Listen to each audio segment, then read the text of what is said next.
Assalamualaikum warahmatullahi wabarakatuh. Alhamdulillahirabbil alamin wassalatu wassalamu ala rasulina Muhammad wa ala alihi wa sahbihi ajma'in. Alamak, sahur dah lambat sahur bersama Tuan Jaafar. Apa khabar wahai sahabat? Jom sama-sama kita istighfar. Astaghfirullah innallah kana tawwaba. Astaghfirullah innallah kana tawwaba. Salam Ramadan dan salam hujung minggu kepada anda semua keluarga besar. Tanyalah Ustaz. Hari ini mesti anda ada plan macam-macam. Plan nak keluar beli baju lah, plan keluar nak beli pasu lah, macam-macam lah. Saya Daim kalau boleh tak nak cari baju, tak nak cari pasu. Kamu nak cari apa? Saya kalau boleh nak cari jodoh Daim. Dah lama beraya seorang, kalau boleh tahun ni nak beraya berdua lah. Kan? Apa pun yang anda buat tak kisah. Yang penting jangan lupa amalkan SOP.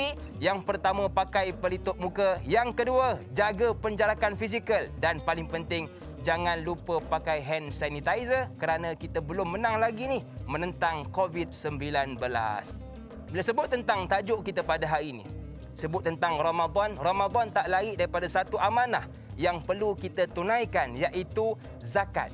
Dan bila sebut tentang zakat ni macam-macam lah orang tanya, Ustaz, nak bayar di mana? Bagaimana nak bayar? Kepada siapa kita nak bayar? Macam-macam. Jadi jangan keliru, sebab pada hari ini kita bawakan kepada anda panel jemputan khas untuk anda semua, bukan seorang tapi dua. Siapakah mereka? Jom kita kenalkan. Yang di hujung sana tak lain tak bukan Ustaz Husni. Apa khabar Ustaz? Alhamdulillah. Sihat Ustaz ya? Alhamdulillah. Nampak segak Ustaz. Berbaju apa tu Ustaz? Berbaju tak tahulah. Tak tahulah Ustaz. Melayu campur modern-modern lah sekarang ni. Macam tu lah. Itu dia. Dan di sebelah Ustaz Husni tak lain tak bukan. Ustaz ni kalau tarik suaranya sedap, orang dengar rasa tenang. Saya kalau tarik orang dengar rasa nak tendang. Tu terbaliknya. Tak lain tak bukan Ustaz Haslin Bollywood. Apa khabar Ustaz? Alhamdulillah waras. Alhamdulillah waras Ustaz. Lujeng. Ustaz, ada orang minta saya tanyakan pada Ustaz, tapi Ustaz jangan marah. Ya. Ustaz punya jambang tu ori ke tidak Ustaz? Alhamdulillah setakat ni keorian tu terpastilah. Okey. Jadi terima kasih kepada Ustaz berdua yang sudi bersama dengan kita semua pada pagi ini. Dan yang cantiknya, pada pagi ini kita tajuk ataupun topik kita pada hari ini dibawakan khas oleh PPZ Mawib. Terima kasih kepada PPZ Mawib. Baiklah, jadi sebelum kita nak hulurkan kepada Ustaz Haslin, kita nak dengar dulu pencerahan tajuk pada pagi ini bersama dengan Ustaz Husni. Silakan Ustaz untuk mukadimah pada pagi ini. Baik, terima kasih Da'i Hakim. Assalamualaikum warahmatullahi wabarakatuh. Bismillahirrahmanirrahim. Alhamdulillahirabbil alamin wassalatu wassalamu ala rasulil amin sayyidina wa maulana Muhammad wa ala alihi wa sahbihi ajma'in wa ba'du. Rabbi shrah li sadri wa yassir li amri wahlul 'uqdatam min lisani yafqahu qawli. Allahumma la sahla illa ma ja'altahu sahla wa anta taj'alul hazna idza syi'ta sahla. Rabbana yassir lana wa la tu'assir wa atmim lana bil khair. Amin. Sekali lagi terima kasih pada Da'i Hakim, sahabat gandingan pada hari ini yang berbahagia Syekh Ustaz Maulana Tuan Guru Ustaz Haslin Baharin hafizahullah, penonton-penonton yang dirahmati Allah Taala sekalian. Sebelum saya menjawab ataupun meneruskan dengan mukadimah perbincangan pada pagi ini, izinkan saya menjawab pantun tadi. Ada orang jual, saya tak boleh, saya kena jawab. Okey Ustaz. Pantunnya, makan sahur si pisang lepat, bayar zakat insya-Allah berkat. Alhamdulillah. Jadi alhamdulillah. Bila kita membincangkan soal zakat dan juga kaitannya dengan pelaburan, saya suka mengingatkan kita kepada satu konotasi yang Allah Subhanahu Wa Taala banyak sebut dalam Al-Quran, iaitu tijarah. Bila mana konotasi tijarah, perniagaan, bila kita sebut tentang pelaburan, ia sudah tentu berkait rapat dengan perniagaan. Kerana perniagaan tujuannya untuk mengembangkan harta, dan antara perkara-perkara yang wajib dan wajar dilakukan oleh orang Islam apabila memiliki harta adalah bukan dengan hanya menyimpannya semata-mata, tetapi dengan memperbanyakkan, mengembangkan dan juga memanipulasi harta itu agar harta itu dapat memberi manfaat kepada ramai pihak. Kalau kita tengok, Allah Subhanahu Wa Taala sebut, mathalul ladzina yunfiquna fi amwalahum fi sabilillah kamathali habbah ambatat sab'a sanabil wa fi kulli sumbulatin mi'atu habbah. perumpamaan orang yang berbelanja pada jalan Allah Subhanahu Wa Taala, dia umpama tanam satu biji, kemudian satu biji itu tumbuh 7 tangkai dan setiap tangkai menyuburkan 100 biji. Maksudnya dekat sini kalau kita nampak dari sudut konsep itu, kita nampak biasanya kita akan nampak dari sudut pahala, dari sudut ganjaran.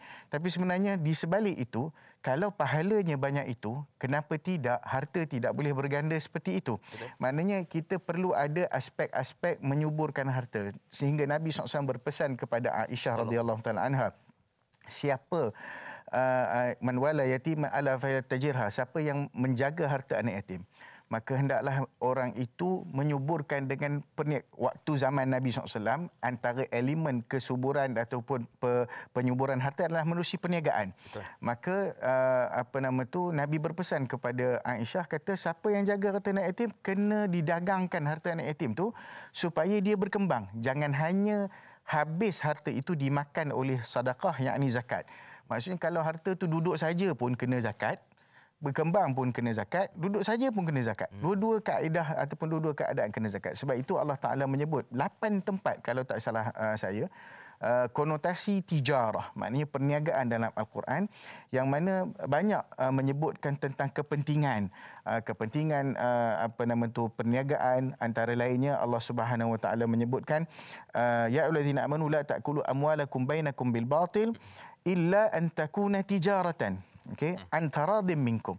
Wahai orang-orang yang beriman, kamu jangan makan harta secara batil. Maknanya apart from apart from kita makan harta secara batil tu, maknanya apa galang gantinya? Maka cara yang terbaik adalah perniagaan. Dan begitu juga Allah Taala sebut ya ayyuhallazina amanu hal adullukum ala tijaratin tunjikum min azabin alim. Wahai orang yang beriman, hendakkah kamu aku tunjukkan kepada satu bentuk perniagaan yang akan menyelamatkan kamu daripada azab seksa yang berat dari sisi Allah Subhanahu Wa Taala? Tidak lain tidak bukan kita berdagang dengan Allah Subhanahu Wa Taala. Dan apa maksud berdagang dengan Allah Taala? Kita menguruskan harta kita mengikut kehendak Allah. Betul. Maka zakat adalah salah satu daripada elemen dan juga sistem yang Allah Taala turunkan. Bukan saja Allah turunkan harta, Allah turunkan juga mekanisme untuk memberkati harta tersebut menerusi zakat. Wallahualam. Baik Ustaz Usni, Ustaz dah sebut tadi yang zakat ni wajib dibayar Ustaz. Zakat ni perlu dibayar. Cuma orang kita Ustaz Haslin, dia takut kalau aku bayar zakat nanti berkurang harta aku. Jadi adakah suatu jaminan dari Allah Subhanahu Wa Taala untuk orang yang berzakat ni, wahai Ustaz Usni? Silakan. Assalamualaikum warahmatullahi taala wabarakatuh. Alhamdulillahirabbil alamin wal aqibatu lil muttaqin wala adwana illa 'alal zalimin. Wassalatu wassalamu ala asyrafil anbiya'i wal mursalin wa ala alihi wa sahbihi ajma'in, amma ba'd. Terima kasih Adinda lah ni. Adinda kami, Da'i Hakim dan sahabat-sahabat para penonton yang dirahmati Allah sekalian. Hari ini hari yang ke-20, memang cantik sangat perbincangan kita tentang zakat. Dan juga apakah pelaburan yang paling baik dalam kehidupan kita untuk mendapat sesuatu sebagaimana kata Ustaz Ahmad Husni tadi, yakni penyelamatan daripada neraka Allah Subhanahu Wa Taala. Dah jelas saya sebut tadi. Dan berbalik kepada apa yang ialah standard lah, kalau matematik Allah tu 100 tolak 3 tinggal 97. 200 tolak 100 tinggal 100. Memang rugilah segi matematik manusia. Betul. Tapi pada kita bagi matematik in the bracket lah, koma atas tu. Mana matematik Allah ni 200 tolak 100 dia bagi 2000. Matematik Allah. Matematik Allah. Maksud dia kata kalau orang akan gila ke 200 tolak 100 jadi 2000, ni something wrong. Pada Allah tak ada something wrong. Bagaimana ayat yang Ustaz sama saya baca tadi, daripada satu benih, orang nak faham banyak sangat, benih ni RM1, dia laburkan, diberikan, dikeluarkan kepada orang lain, bukan untuk diri dia. Mana orang yang makan duit dia tapi dimanfaatkan oleh orang lain. RM1, kemudian tiba dia jadi RM700. Maksud dia, daripada kata duit dia ada RM10, dia tolak RM1, jawapannya RM700. Ini gambaran yang telah digambarkan dalam Al-Quran yang Ustaz sebut tentang mekanisme. Apa yang kita buat sebenarnya Allah dah tunjuk ada guide dia. Itu antara dia. Kemudian kalau kita lihat kepada banyak hadis Sahih Bukhari, Muslim, dan banyak hadis Hasan yang alim sebut bahwasanya kalau kamu bagi, ya bena Adam, anfiq unfiq alaika. Maksud dia, hai anak Adam, kau dermalah, aku derma balik dekat engkau. Ini jaminan daripada Allah SWT. Yang Nabi sebut atas lisan Nabi Muhammad SAW. Yang kedua, Allah sebut juga mana qasamalu abdin fi sadaqah. Ini jelas. tidak akan terjejas harta orang yang rajin bersedekah. Ini kita panggil matematik Allah. Sebab tu benda ni yang Ustaz Ahmad Hussein baca surah Tusaf tadi ni, subhanallah, Allah ajar kita mana how to trade our words ni untuk mendapat sesuatu daripada Allah Subhanahu Wa Taala. Dan yang paling besar ganjaran ialah selamat daripada seksaan api neraka Allah Subhanahu Wa Taala. Sebab tu apa kita dapat dalam persoalan zakat orang berkeluar duit? Saya ada sat 200,000 sat. Keluar 5,000. Terjah lah penting 150,000 sat. Apa yang untungnya? Rugi saya. Ya, rugi. Memang dari segi matematik manusia memang rugi. Betul. Sebab tu zakat ni adalah orang yang beriman yang sanggup berkeluar. Tapi sekadar kalau Islam umum ni saya rasa berat. Sebab apa? Godaan-godaan tu banyak. Dalam bulan Ramadan ni syaitan iblis tu dah ada kena ikat. Tapi syaitanul ins yang tersemat dan terbuku dalam jiwa manusia yang diterbiah selama 11 bulan yang lalu. Diterbiah Ustaz Diterbiah oleh popok syaitanul rajim ni. Dia kadang-kadang bunyi kata, kalau awak bagi RM200,000, awak tolak RM5,000, awak dah rugi tuan. Jangan awak derma. Awak faham ke? Ini semua ni syaitanul ins. Dia ni yang syaitan. Lebih kurang begitu. So dalam bab ini Allah sebut dalam Quran dalam surah At-Taubah ayat 103, khus min amwalihim sadaqatan tutahhiruhum wa tuzakkihim biha wa salli alaihim inna salataka sakanun lahum wallahu samiun alim. Tengok gambaran. Allah suruh pemerintah, Allah suruh pihak berkuasa, autoriti, yakni untuk ambil duit orang-orang kaya sebagai satu sedekah. Sedekah ni kalimah umum. Dia zakat dan sebagainya. Jadi ambil dia orang sebab apa? Sebab dengan keadaan sedekah ini, zakat ini, tutahhiruhum, membersihkan mereka. Yang keduanya, wa tuzakkihim, mensucikan mereka. Kita pernah dengar tentang tazkiyatun nafsi. Sebab apa? Sebab kalau dia bagi duit dia sendiri usaha selama ni, kalau dia bagi zakat, begitu syarikat dia bagi zakat 1 juta, maknanya syarikat ni memang jenis jiwa dia bagus. Sebab tak penting diri sendiri. Dia tak selfish. So makna, wa mimma razaqnahum yunfiqun. Apa yang kami bagi, kata Allah, dia bagi balik. So, dalam bahasa mudahnya, apa kita dapat? The more you give, the more you get back. Mana kalau lebih kau bagi, kau dapat balik. Itu antara. Yang seterusnya ialah kita lihat, Allah suruh Nabi Muhammad SAW supaya salli alaihim. Alaman, yakni orang yang memberi zakat. Kau doalah untuk mereka Muhammad. Ini memang orang yang paling baik isi aku. Sebab mereka tak berkira. Demi kerana aku, mereka tidak berkira. So, kau selawat maksud salli selawat. Tapi doalah ke atas mereka. Kerana doa Nabi Muhammad memberi ketenangan kepada mereka yang bayar zakat. So, dalam bab ni, orang bayar zakat, orang sedekah jangan risau. Sentiasa mendapat iringan doa daripada Rasulullah SAW. Ini yang kita nak siapa ni. Dan Hakim Ustaz maksudnya. Dapat doa Nabi Muhammad. Belum catat syafaat lagi. So maybe dalam doa ini Nabi Muhammad akan beri syafaat kepada orang yang bayar zakat. Subhanallah. Ini antara je. Tapi kadang-kadang kita tak boleh tengok besok. Tunggu besok dulu macam mana. Mana kena mati dulu lah nak dapat tidak. Wallahualam. Baik Ustaz. Bab kata orang kalau syafaat ni kabel lah Ustaz Kalau kita kat dunia ni berebut-rebut nak dapatkan kabel, lagi-lagilah di akhirat kita nak syafaat Rasulullah SAW. Baiklah Ustaz Usni dan Ustaz Haslin. Saya agak tertarik dengan satu soalan yang diajukan oleh sahabat kita, Rahimah Saud bertanya, Assalamualaikum Ustaz dan kru-kru yang bertugas. Waalaikumsalam. Ramadan Karim Ustaz, berkaitan zakat fitrah yang baru diperkenalkan dengan 3 jenis fitrah, iaitu RM7, RM14 dan RM21. Saya bersama anak-anak memilih membayar fitrah nombor 2 kerana kadang-kadang kami makan juga nasi jenis basmati dan yang lain, iaitu beras tempatan. Bagaimana hukumnya fitrah kami? Ditakuti saya tersilap buat pilihan. Terima kasih Ustaz. #biar tahu jangan keliru. Jadi saya fikir soalan ini mungkin Ustaz Usni boleh jawab. Silakan Ustaz. Baik, terima kasih Dr. Hakim dan Puan Rahimah yang bertanya satu soalan yang memang sangat menjadi orang kata apa kegusaran ataupun orang duk pening jugalah sebenarnya. Orang tanya, ni ada 3 tier pula dah. 3 jenis harga pula dah. Dulu satu harga saja, RM7 saja biasanya. Tetapi sekarang ni kita perkenalkan ataupun kita buat kempen lah. Menggalakkan mereka membayar zakat fitrah berdasarkan beras yang biasa dimakan oleh seisi keluarga. Maka dengan itu kita menimbulkan pula dah. Kita buat 3 jenis ataupun 3 bentuk pembayaran. Satu RM7 iaitu yang pembayaran biasa. Kalau di wilayah persekutuan kita ada RM5 untuk bagi mereka yang terkesan dengan wabak misalnya kalau nak bayar juga zakat, dan RM14 dan RM21.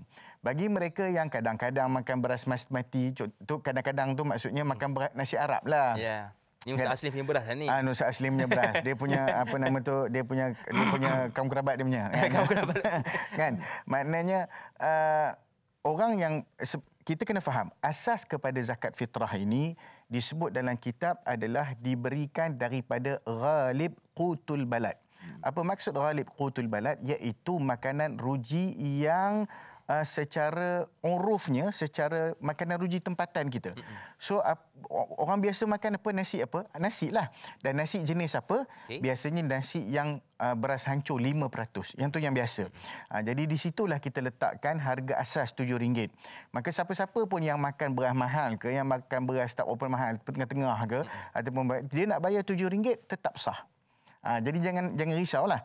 Kalau dia nak pilih mana-mana harga tersebut, kalau dia kata sekejap dia makan basmati, sekejap dia makan ni, dia nak makan RM14. Dia nak bayar RM14 pun tak jadi masalah, asalkan perkara tersebut tidak mengurangi daripada hak yang wajib.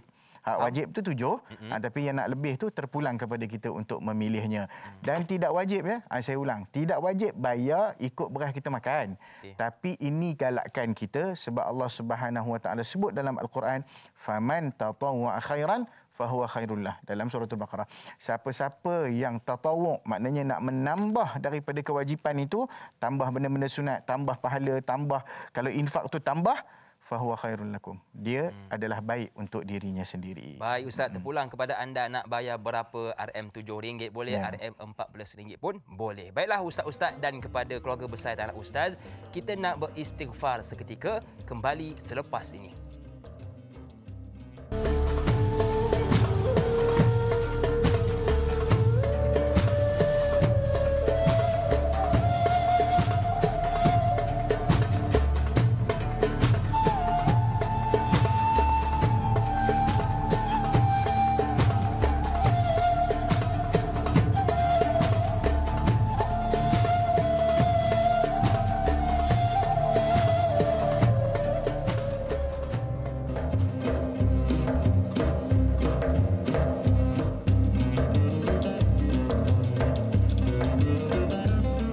Terima kasih kepada anda yang masih lagi sudi bersama dengan kami dalam Tanyalah Ustaz, biar tahu jangan keliru, dibawakan khas daripada PPZ Mawib. Baiklah, jadi kepada anda yang ada sebarang soalan, boleh saja buat panggilan ke 0377261603. Da'i akad dah call banyak kali, tak dapat, tak apa.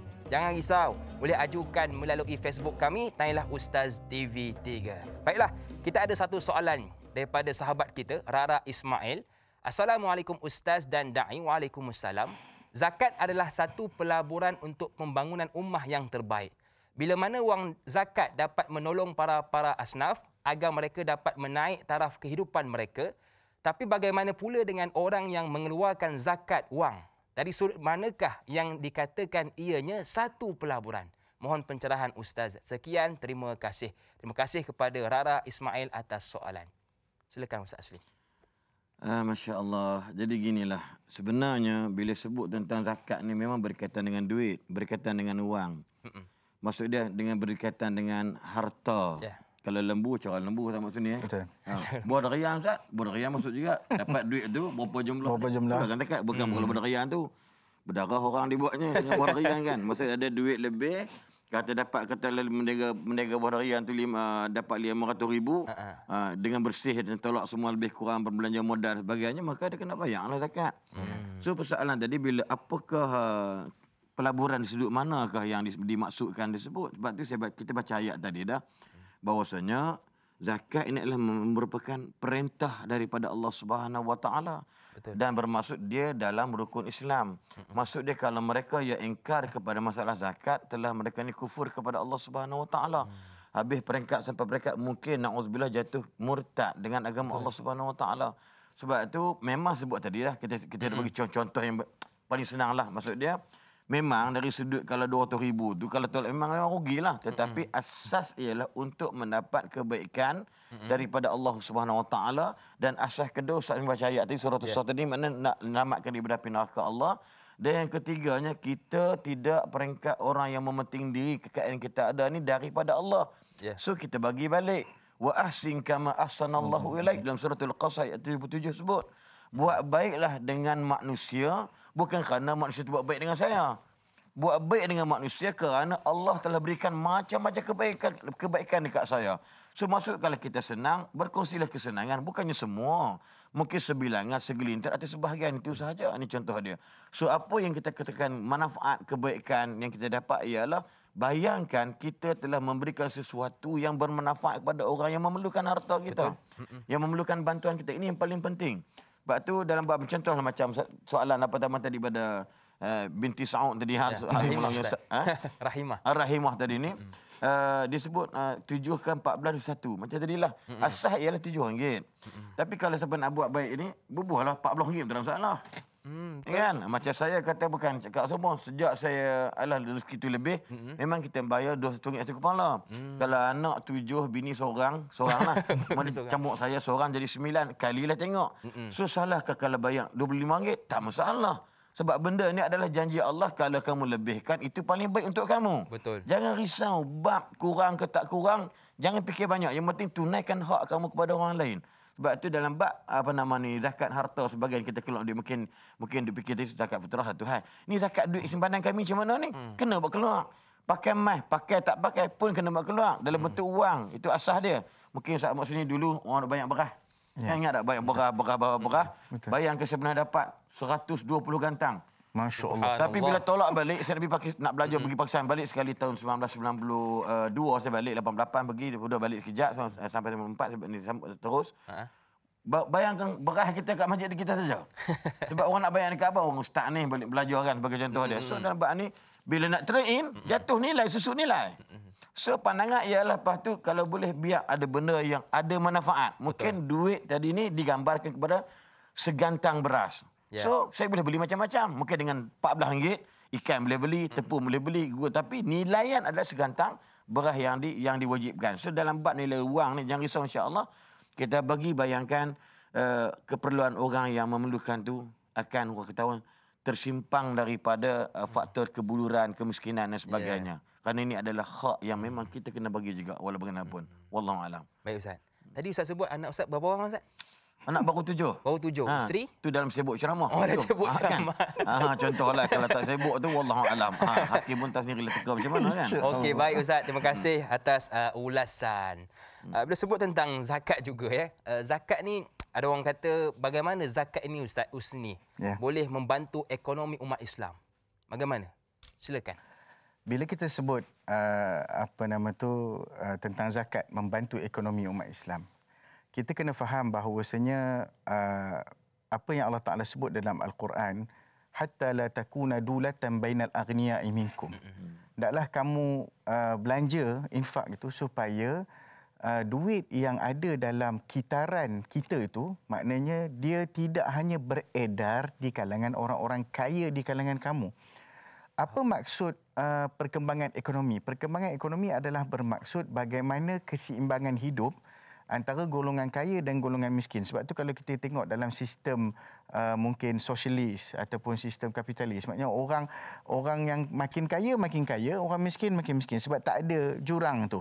Sebab mana mungkin kita nak hidup tanpa orang miskin. Maknanya ini perkara yang disebut oleh Nabi SAW dalam satu hadis ketika Sa'ad bin Abi Waqqas dia memberi infak kepada orang. Lalu dia kata kepada anaknya, wahai anakku, tidakkah kamu lihat betapa benarnya Rasulullah SAW berkata, al-yadul ulya khairun min yadis sufla wabda biman ta'ul. Tangan yang ada atas lebih baik tangan di bawah. Dia rasa begitu. Maknanya kebaikan tu dia rasa baik. Tetapi kerisauan pada anak Sa'ad, dia kata, kenapa bapaku berasa begitu? Betul lah itu ganjarannya, betul lah itu kehebatannya ataupun kelebihannya. Tetapi macam rasa benda tu rasa macam dia risau, kata ayah dia dah riak, dia risau begitu. Lalu dia pun bercakap kepada orang kata Rasulullah SAW. Anak dia pergi jumpa Nabi SAW. Anak dia pergi jumpa Nabi SAW. Jadi ceritalah benda tu kat Nabi. So Nabi kata, ala tunsaruna wa turzaquna illa bidu'afaikum. Tidakkah kamu sedar bahawasanya kamu ini sekarang ditolong dan diberi rezeki dengan sebab orang-orang yang susah, orang-orang yang lemah di kalangan kamu. Maksudnya untuk ekonomi itu berjalan, dia mesti ada dua pihak. Dia mesti ada pihak yang kaya, pihak yang pertengahan, pihak yang miskin. Maksudnya apabila duit itu hanya duduk di kalangan orang kaya sahaja, maka tidak akan ada perkembangan dari sudut ekonomi. Sebab itu zakat membantu pengaliran wang ini berlaku daripada pihak yang tertinggi kepada pihak yang rendah.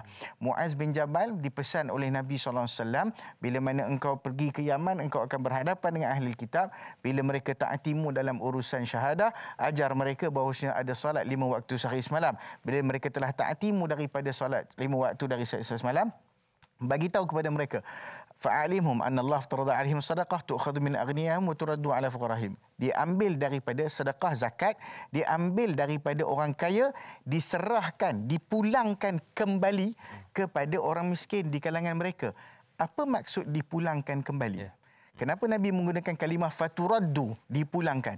Seolah-olah benda tu, bukan seolah-olah, sememangnya hak benda tu adalah hak mereka yang seolah-olah diberikan dekat kita dulu untuk kita pulangkan kepada mereka. Betul. Ini hikmah daripada apa yang disebut, dan inilah yang membantu. Saya ingat Syekh Al-Jurjawi dalam Hikmatut Tashri' wa Falsafatuhu menyatakan bahawasanya antara hikmah kegagalan ekonomi sesebuah negara adalah disebabkan oleh gagalnya penduduk-penduduk itu ataupun orang-orang yang beragama Islam dalam negara itu daripada menunaikan kewajipan zakat. Maknanya ia sangat berkait rapat dengan kesinambungan dan kitaran ekonomi sebenarnya. Betul. Allah. Jom kita kukuhkan ekonomi Islam dengan membayar zakat. Baiklah Ustaz Haslin, zaman sekarang orang panggil zaman Ustaz, zaman online. Semua online, makanan online termasuklah zakat. Jadi satu pujian harus diberikan kepada PPZ Mawib kerana melaksanakan kemudahan bayar zakat secara online. Cuma yang Ustaz Haslin, kita nak tahu apakah hukum bayar zakat secara online ni, diterima ataupun tidak, Ustaz Aslin? Silakan. Soalan ni Ustaz Maksud ni orang pernah tanya. Kita buat bayaran zakat, dia panggil PZB, potong zakat bulanan. Kata cukup haul, cukup nisab. Takkan tiap bulan kena bayar. Ni apa hal ni? Sebenarnya ulama telah berbincang bahawasanya adalah dibenarkan membayar zakat secara potongan bulanan. Kerana asal dia ialah begini. Orang manusia, siapa-siapa pun, kalau di Malaysia diguna bulan 12 bayar zakat. Jadi mungkin saya maksud tahu lah bulan 12 memang ada orang sibuk, memang tak ke mana-mana, 24 jam di setiap akhir bulan.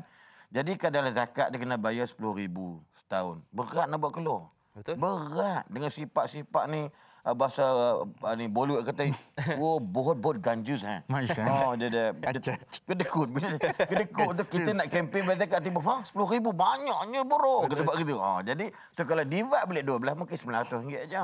Betul. Ini boleh. Jadi kadang-kadang orang yang mempertikai benda ni kadang-kadang bukan ahli fiqh pun. Dia cuma mikir akal logik dia semata-mata. Sama juga dengan sistem pembayaran secara online. Maka adalah dibenarkan dalam Islam. Dan ulama telah putuskan benda ada dibenarkan, diharuskan. Jadi dalam bab-bab ini pernah ada satu kata-kata hikmah disebut antum a'lamu bi umuri dunyakum. Kamu ni hidup dengan dunia kamu, kamu tahu urus diri kamu dengan dunia kamu. Dulu zaman Nabi tak ada kapal terbang, nak laju sebagainya, hanya unta semata dan kuda semata-mata. So salah kalau kita naik kapal terbang pergi buat umrah haji, tak salah sebab benda tu manfaat untuk kebaikan yang memang dari Islam itu menggalakkan orang kata penumbuhan sistem kenderaan, logistik dan sebagainya. Jadi dalam bab ini maksud dia nak bagi tahu tidak jadi masalah, bahkan memudahkan dalam keadaan zaman fitnah macam ini sekarang COVID-19, COVID-20, macam-macam gelombang lah. Nak kembang awak tengkok kita dengar COVID ni. Kan? Tapi mudah. Contoh sekarang ni nak ceramah ni sama sini. Aku nak garuk plastik lupa. Tak rasa. Tadi Fauzana hantar tengok pasal apa berai muka aku rupanya air liu. Kan? Jadi kita WhatsApp boleh macam ni nak hantar rupanya dah kena pakai wiper. So benda ni Allah, kalau kita komen Allah payah nak cakap, nak nafas tak boleh. Boleh nafas elok je. Nafas turun ke bawah tapi sasaran ialah inilah. Kena lepas ni kena cipta lah, mungkin ada wiper dalam. Keluar air automatik. Automatik keluar kan. So tak jadi masalah sebab sesuai dengan keadaan kita pada hari ini. Betul. Ini contoh dulu typewriter, sekarang komputer. Bunyi ter juga. Kan contoh dia begitu. Wallahu alam. Baik Ustaz. Tadi Ustaz sebut tentang COVID berkembang. bukan COVID je berkembang Ustaz. Kita pun terus berkembang ni. Duduk di rumah tak ada buat apa. Macam. Okey, baik Ustaz. Soalan seterusnya mungkin Ustaz Usni boleh jawab berkenaan dengan boleh ke mereka yang bekerja di luar negara, okey, ataupun foreigner yang bekerja di Malaysia, haruskah bayar zakat? Okey, baik. Terima kasih Da'i Hakim, Ustaz Aslin yang dikasihi, sahabat-sahabat yang dirahmati Allah Ta'ala sekalian. Saya nak menambah sikit tentang online tadi tu. Padu dah Ustaz Aslin bagi itu sebenarnya. Kita ni terlalu banyak kerisauan sebenarnya. Betul. Ya. Jadi berdasarkan kaedah, al-wasilah laha ahkamul ghayat. Wasilah, jalan, dia mengambil hukum kepada maqasid ataupun hukum kepada apa yang ingin dicapai. Kalau kita nak capai kepada maksud zakat itu ditunaikan, maka hukum itu ataupun wasilah itu mengambil hukum yang sama. Maknanya zakat boleh ditunaikan, maka wasilah jalan-jalan penunaian zakat itu turut serta mengambil hukum yang sama. Maksudnya boleh kita bayar secara online. Orang selalu risau bab akad. Sebenarnya tak ada akad. Zakat ni tak ada akad. Dia nak kena shake hand dengan nak kena shake hand juga, nak kena salam juga. Dia ingat akad nikah kot. Itulah. Sebab akad selalunya akad nikah ataupun akad-akad yang lain seperti akad perniagaan, akad mudharabah sebagainya, itu akad. Tetapi dalam zakat dia hanya dua syarat ataupun dua rukun utama. Yang pertama sekali niat, yang kedua pindah milik. Jadi waktu dia tekan submit tu, enter tu, itu bermaksud pindah milik daripada akaun dia kepada akaun pusat pembayaran zakat. Kemudian niat dia dah ada. Cukup syarat dah untuk zakat sebenarnya. Itu yang mungkin mereka risau dari sudut keabsahan tu. Jadi don't worry, kita tak ada tangan keluar daripada skrin nak salam. Kalau tangan keluar daripada skrin, orang tak bayar zakat, tuan-tuan. Orang lari. Orang tak guna online. Baik. Bila kita sebut tentang orang yang bekerja di luar negara, sama ada orang Malaysia yang bekerja di luar negara ataupun orang yang luar negara bekerja dekat Malaysia. Okey, dua-dualah. Okey, yang pertama sekali, kalau kita bekerja di luar negara, ada dua kategori. Kategori pertama, kalau kita bekerja dengan di bawah kementerian, tak kiralah kementerian luar, kementerian pendidikan dan seumpamanya, maka gaji kita sebenarnya tertakluk kepada cukai.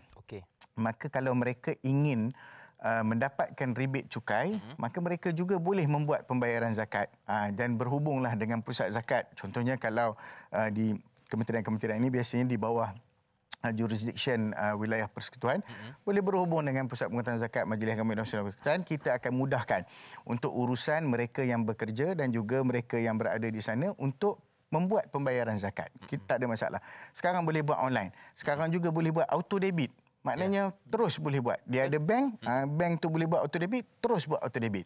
Tak jadi masalah, tak pening kepala. Itu satu. Kemudian pekerja-pekerja yang mungkin tidak bekerja dengan kerajaan, tetapi bekerja di mana-manalah, swasta dan sebagainya, mereka boleh membuat pembayaran zakat di tempat mereka bekerja. Jika ada fasiliti yang memudahkan sedemikian. Kalau tak ada fasiliti, mereka boleh cari negara Islam yang terdekat untuk membuat pembayaran. Dan kalau dia nak balik bayar ataupun dia nak buat pembayaran ke negara asal dia pun tak jadi masalah. Itu keadaan kedua. Keadaan ketiga, orang yang foreigner duduk dekat sini. Orang luar, orang apa nama tu, bukan warga negara, duduk di sini nak bayar zakat, boleh, dan mereka juga boleh mendapat rebate jika mereka telah bekerja lebih daripada 6 bulan. Ini saya dapat maklumat daripada Lembaga Hasil Dalam Negeri bahawasanya siapa-siapa yang foreigner, yang beragama Islam nak mendapat rebate daripada zakat yang telah ditunaikan, dia mesti berada ataupun dah duduk di negara kita lebih daripada 6 bulan. Maknanya dah bekerja lebih 6 bulan, maka mereka layak, entitled lah untuk dapat kemudahan tersebut. Wallahualam. Okey, jelas Ustaz Usni. Terima kasih atas pencerahan. Baiklah, kita ada seorang pemanggil di talian. Assalamualaikum. Siapa di sana? Waalaikumsalam warahmatullahi taala wabarakatuh. Ustaz dan da'i semua, kru-kru mamul. Doakan semua dapat berkat Allah, insya-Allah. Amin. Amin. Doakan semua sekali. Amin ya rabbal alamin. Doakan kami juga. Soalan mamu. Ya, silakan. Duit zakat semua mamu boleh ada, siap dah. Tapi nak bayar zakatnya time tu, mamu pergi beli segala motor untuk anak lah, semua beli. Tapi duit dah habis nak bayar zakatnya. Buatan mamu, adakah dosa tak dosa pasal nak keluar zakatnya, pasal mamu niat nak keluar zakatnya, pasal mamu buat keluar. motor lah, kereta lah, atau macam-macam lah mamu beli. Atau buatan mamu ni, atau dosa kah, tak kah buatan mamu ni. Baik. Yang tu lah soalan mamu. Baik. Mamu minta lah. Minta Ustaz jelaskan kat mamu dan doa-doa kat mamu bagi mamu. InsyaAllah. Amin, amin, amin. Baik, amin. Ya Rabbal Alamin. Assalamualaikum warahmatullahi wabarakatuh. Waalaikumsalam warahmatullahi wabarakatuh. Terima kasih kepada Mamu Hanifah. Okey, baik. Jadi tentang soalan yang diajukan oleh Mamu tadi, kita nak dengar penjelasan daripada Ustaz Aslin.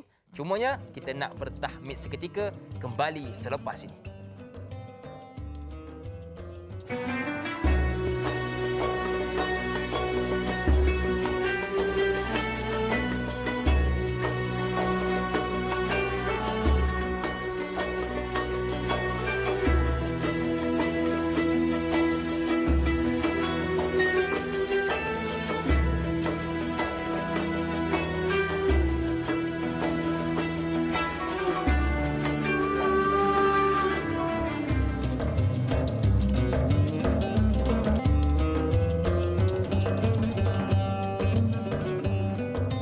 Alhamdulillah, terima kasih kepada anda yang masih lagi sudi bersama dengan kami. Buat anda yang mungkin baru bersama dengan kami, kita membincangkan tentang zakat pelaburan terbaik yang dibawakan khas oleh PPZ Mawib bersama dengan Ustaz Husni dan juga Ustaz Haslin. Saya sempat menjenguk pada Facebook kita. Alhamdulillah sudah ada 3.2K share. Jadi saya cabar anda untuk buat untuk rebut peluang menyebarkan kebaikan ilmu pada pagi ini, menjadikan 4K share. Boleh ke tidak? Jadikan? Boleh? Okey, baik. Jadi Ustaz, sebelum kita berhenti berehat tadi, diajukan soalan oleh Mamu Hanifah tentang dia ni Ustaz tak nak bayar zakat. Jadi cara dia nak elak, dia beli motor lah untuk anak dia dan macam-macam Ustaz. Bagaimana Ustaz Aslin? Terima kasih Mamu Hanifah. Cik seronok dapat cakap orang Mamu ni kan. Cik pun geng-geng Mamu juga lebih kurang. Sebab lagi lah Mamu segala-galanya. Mamu segalanya. Gini, yang penting sebut mudah je lah. Zakat memang wajib dibayar. Okey. Itu kita punya tagline kita. Formula dia, zakat wajib dibayar. Kalau tidak dibayar dengan sengaja, maka berdosa hukumnya. Dan kita banyak berhutang dengan manusia sebenarnya, lagi-lagi dengan Allah Subhanahu Wa Taala. Jadi, dalam bahasa mudahnya, kalaulah kita mendapat tahap kepada kesedaran ataupun taubat kepada Allah Subhanahu Wa Taala, maka nilaian tu, orang kata qada zakat dan sebagainya, Ustaz Muslim boleh jawab al-babak tu. So, kita kena laksanakan juga sebelum kita bertemu Allah. Okay. Dan kalau ada mana-mana anak yang tahu, yakni bapak dia memang tak ada zakat, maka pandai-pandailah anak tu fikir balik macam mana, insya-Allah boleh berbincang dengan pihak pejabat zakat dan sebagainya. Cuma kadang-kadang Ustaz Muslim ada juga orang tu dia nak bayar zakat tetapi guna duit tu untuk beli keperluan contoh dia. Okey. Ada juga mungkin saya dah faham Mamu Hanifah cakap macam tadi ni. Kan?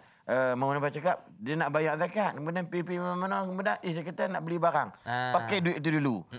Tak ada masalah pakai, lepas tu keluar duit lain pula pergi bayar. Itu saja. Tak ada masalah. Faham? Sebab yang penting bayar bukan duit tu, takkan duit nombor siri tu 0034445. Tidak, bukanlah susah no Islam sampai macam tu. Dia memudahkan. Kenapa contoh ada mungkin dia nak pergi bayar zakat, tiba ada orang yang susah. Orang miskin. Allah kesian ni kata dia. Dia pun ambil lah 500. Contoh dia lah. Memang Mamu ni saya tahu Mamu ni orang duit banyak. Bayangkan orang saya rasa sudah berumur dengan suara dia tahu. Thank you very much Mamu Hanifah ya. So dalam bab ni 500 dia kurang, dia pergi ambil duit balik, dia bayar. Mungkin tak boleh hari ni, mungkin besok. Sebab itulah kita bincang tentang online macam soalan tadi ni. Kalau bolehlah Mamu Hanifah tak payah pergi mana-mana. Minta tolong anak-anak mana patut, insya-Allah tolong arrangekan, tolong managekan zakat tadi supaya Mamu tak payah pergi mana-mana. Pakai menatang ni pun tak payah. Kerana dah rabur pula semata tak bawa kawal jadi macam kelabu bela sebagainya kan. So dengan online tadi insya-Allah boleh membantu, cuma kita lah benar ni perlu berilmu. So Mamu boleh bertanya pada pihak zakat macam mana nak buat insya-Allah. Mungkin dulu masa setengah jam bincangan pegawai zakat. Macam mana cik Mamu nak bayar zakat? Mamu malas dah Mamu nak main apa nama. Jebat zakat pening kepala Mamu. Mungkin insya-Allah saya yakin satu kewajipan pegawai zakat dia kena bagi tahu kat Mamu macam mana untuk manage melalui online. Insya-Allah apapun terima kasih kepada Mamu lah. Betul. Dalam sudut kerana menjadi pembayar zakat. Itu antara dia wallahu alam. Baik, jadi kepada Mamu, no problem. Ustaz speaking, saya pun nak speaking Ustaz. Okey, tak ada masalah, jangan risau. Baiklah, kita ada lagi soalan seterusnya daripada pemanggil kita di talian. Assalamualaikum, siapa di sana? Waalaikumsalam warahmatullahi wabarakatuh. Ya. Ustaz dan Dai dan kru Tanyalah Ustaz TV 39 pagi ini. Saya Haji Tukinon, Haji Muhammad Saleh daripada Skudai Johor. Ya. Apa khabar Tuan Haji? Alhamdulillah pagi sehat. Saya pun doakan mudah-mudahan sihat. Sekarang dipendekkan cerita, persoalannya gini Ustaz dan Dai. Ya. Zakat harta. Zakat harta ya, bukan zakat fitrah. Zakat fitrah ni biasanya di bulan, jangan lewat bulan puasa ni lah. Jadi zakat harta, saya nak tanya macam mana ya. Biasanya saya bayar di bulan Ramadan ni kalau tak tengah, hujung dan sebagainya. Tapi oleh sebab entah macam mana terlajak sikit kerana COVID-19 entah masalah lah. Okay. Saya bayar setahun 8 bulan, lebih daripada 8 bulan. Jadi masalah saya, yang 8 bulan saya nak kira sebagai penalti ke ataupun saya nak bayar setahun. Katakan dia punya hold tu bulan Ramadan ni. Jadi saya terlajak 8 bulan. Jadi macam mana keadaannya? Nak bayar full ke nak bayar yang 8 bulan tu kena bayar juga? Terima kasih. Assalamualaikum. Waalaikumsalam warahmatullahi wabarakatuh. Terima kasih kepada Tuan Haji Tukinon bertanyakan tentang zakat harta. Mungkin Ustaz Usni ada jawapannya. Silakan. Baik, terima kasih Da'i Hakim, Ustaz Asli yang dikasihi, Haji Tukinon. Terima kasih atas soalan yang memang betul-betul bersifat teknikal sebenarnya. Bila kadang-kadang kita ada masalah, kita terlepas waktu ataupun kita dah ukur dah setahun tu. Mungkin Ramadan ke Ramadan lepas kan. Tiba-tiba Ramadan yang lepas tu disebabkan COVID apa semua kita pun terlupa. Tak dan dah terlebih pula 8 bulan yang seterusnya. Baik, yang pertama sekali kita perlu menunaikan zakat yang telah tiba haulnya terlebih dahulu. Maksudnya dah ada setahun tu, bayar yang setahun tu dulu. Okey, bayar yang setahun tu dulu. Adapun yang lebih 8 bulan lagi tu, dah terlebih tu, dia ada dua kondisi. Kondisi pertama, kita boleh tunggu sehingga dia genap setahun juga. Okay. Tunggu dia genap setahun, buat balik zakat yang 8 bulan, campur lagi 4 bulan, 4 bulan, 5 bulan lagi tu, kita 4 bulan lagi kita campur, maka kita dapat tunggu 4 bulan lagi barulah kita zakat sekaligus. Ataupun kalau haji nak bayar pun terus pun boleh. Syaratnya haji perlu memiliki nisab terlebih dahulu. Maknanya bayar lebih awal sebelum haul. Mungkin kerana contohnya haji rasa kena bayar sekarang ni sebab ada masalah yang berkaitan dengan cukai ke ataupun sebagainya, ataupun aku rasa aku kena bayar sekarang lah sebab takut nanti tak sempat. Tapi dia kena tengok sama ada waktu dia bulan ke-8 tu dia sudah ada nisab ke atau belum. Kalau belum ada nisab, dia belum layak untuk tunai zakat lebih awal daripada haul. Sekali lagi saya ulang, maknanya dia bayar dulu zakat yang setahun pertama, terus bayar yang setahun pertama, yang 8 bulan ni tunggulah sehingga genap setahun haul, barulah Tuan Haji tunaikan zakatnya, insya-Allah. Baik, jadi semoga apa yang telah Ustaz Husni kongsikan dapatlah sedikit memberi pencerahan kepada Tuan Haji Tukinon. Baiklah. Tadi Ustaz Asli ada menyebut tentang pelaburan. Jadi kalau kita perhatikan sekarang ramai di antara orang kita ini suka melabur, Ustaz. Jadi kita nak tahu juga apakah pelaburan yang dibenarkan dalam Islam dan adakah pelaburan itu perlu dizakatkan, Ustaz? Masya Allah, ini sekarang ni zaman cukup mudah sebenarnya untuk kita mencari atau menambahkan pendapatan. Antaranya ialah pelaburan. Pelaburan ni mungkin orang kata apa Ustaz sini, investment ataupun trading. Investment ni mungkin dalam jarak yang panjang. Dia simpan bulan Januari, dia tengok bulan, dia nak ambil bulan 12. Ni contoh dia. Sambil dia observe, dia tengok mana patut naik, turun dan sebagainya. Yang kedua, trader ataupun trading ni hari-hari dia duduk berniaga. Untung 12%, aku tak 1,000, dapat dah 2,000, aku ambil je lah nak pergi beli baju shopping. Contoh dia. Ambil lah. Sebenarnya benda pelaburan cukup mudah. Tetapi dalam Islam ni penting dari sudut tentang hukum landasan. Macam Ustaz sebut apa? Mekanisme. Mesti pelaburan yang halal. InsyaAllah kalau bagi mereka nak melabur dalam bursa saham Kuala Lumpur, contohlah, kena cari kaunter-kaunter yang syariah. Maka diharamkan kaunter-kaunter yang konvensional. Yang halal pun dia buat, yang haram pun dia buat, contoh dia. So cari yang betul-betul yang buat benda yang halal. Bukan mesti syarikat Mubutera je maksud ni. Syarikat yang bukan orang Islam pun ada juga telah mendapat pengiktirafan halal dari syariah daripada pihak security, pihak ni jawatankuasa sama ada company syarikat ataupun daripada JAKIM sendiri bagi contoh dia. Maka dalam bab ini pelaburan ni satu benda yang diharuskan, kerana pelaburan adalah perniagaan. Betul. Ada Allah sebut dalam Quran, wa ahallallahu al-bai'a wa harrama riba. Itu paling penting. Allah menghalalkan yakni jual beli dan mengharamkan riba. Itu penting sebagaimana sebut dalam surah Baqarah ayat 275. So dalam bab ini pelaburan ni mestilah dari sudut muamalat duit juga. Duit juga, contoh mungkin dalam amanah saham, dalam apa sekalipun, kalau duit ada tu, contoh bulan 12 orang bayar, so dia tengoklah berapakah balance terkini dalam akaun saham. Kalau kita dalam saham kita dalam bursa ni, akaun CDS, akaun sama ada perbankan-perbankan mana sekali, sama perbankan Islam tak Islam, dia ada akaun CDS. So dalam bank katalah ada 500,000 balance, so dia kena kalilah 2.5% tadi ni. Sebab saya ingat dalam akaun mana tak fikir tentang tolak sana tolak sini. Yang kita duk tolak-tolak ni daripada pendapatan ataupun simpanan dan sebagainya. Tapi akaun daripada saham ataupun saham pelaburan ni, maka kita kena pasti bayar zakat. Memang zakat wajib dibayar. Apa saja berkaitan dengan harta, zakat wajib dibayar. Pegang formula tu cukup dah. Contoh dia berdengar kereta. Takkan 10 biji kena bayar 3 biji kereta. Contoh nampak sangat. Maksud dia akumulate balik berapa nilai aset dia, maka ini pihak zakat dia boleh jawab insya-Allah. Maka contoh katalah 7 juta. So bersih 7 juta yang dia boleh dapat, yang dia boleh hadap, maka dia tolak dengan kali dengan 25%, maka dapat jawapan dia yang sepatutnya. Itu antara dia. So yang penting saya ulang balik, apa saja berkaitan dengan wealth ataupun dengan harta, pemilikan harta yang memang sempurna dia punya, maka dia orang kena bayar zakat. Nak berlabur, laburlah. Tapi kena ingat sahabat-sahabat sekalian, nak melabur macam tengok macam mana Ustaz Mak sini dia guna muka kita dekat Facebook. Scammer. Minta maaf cakap. Ni elok juga ni cekalah ni. Tolong jangan percaya gamak-gamak kami yang duduk di dalam mana-mana Facebook je ni.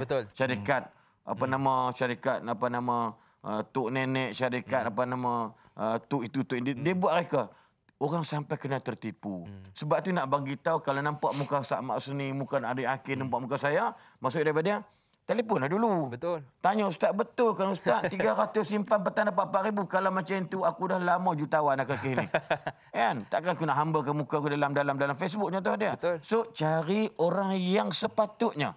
Kalau dalam agama, cari guru yang mursyid. Ada guru mursyid, jangan risau ada guru. Dan dalam bahasa mudahnya, berniaga pelaburan ni, mesti kena ada ilmu. Saleh Fauzan disebut, Fauzan Saleh lupa. Saleh Fauzan kata, orang kata apa? Al-amalu bidunil ilmi ghalat. Maksud dia, amalan tanpa ilmu ni memang confirm dia akan buat mistake. Ini kita beri saranan. Berlaburlah yang syariah insya-Allah. Moga-moga rezeki itu halal. Dan niat pula pelaburan ni adalah untuk memanfaatkan kepada orang lain. InsyaAllah. Big why dia, kita nak bantu orang pergi umrah. Big why dia, kita nak bantu orang miskin dan sebagainya. Lepas tu barulah dapat hak kita insya-Allah. Baik, untuk Ustaz. jadi orang yang senang. Wallahualam. Apapun wajib bayar zakat. Jangan pening-pening sebab ya Ustaz Usi, kita ada pusat zakat yang sudi membantu anda. Baiklah, kita ada seorang pemanggil di talian. Assalamualaikum. Siapa di sana? Waalaikumsalam. Ya. Silakan. Hello, Assalamualaikum. Waalaikumsalam. Okey, Ustaz dan Daim. Ya. Hello, Assalamualaikum. Salam, silakan. Okey, saya Silakan, Puan Akin daripada Puchong. Okey, saya punya soalan. Saya ni penjaga anak yatim dan saya ibu kepada diorang. Saya just nak tanya zakat wang simpanan.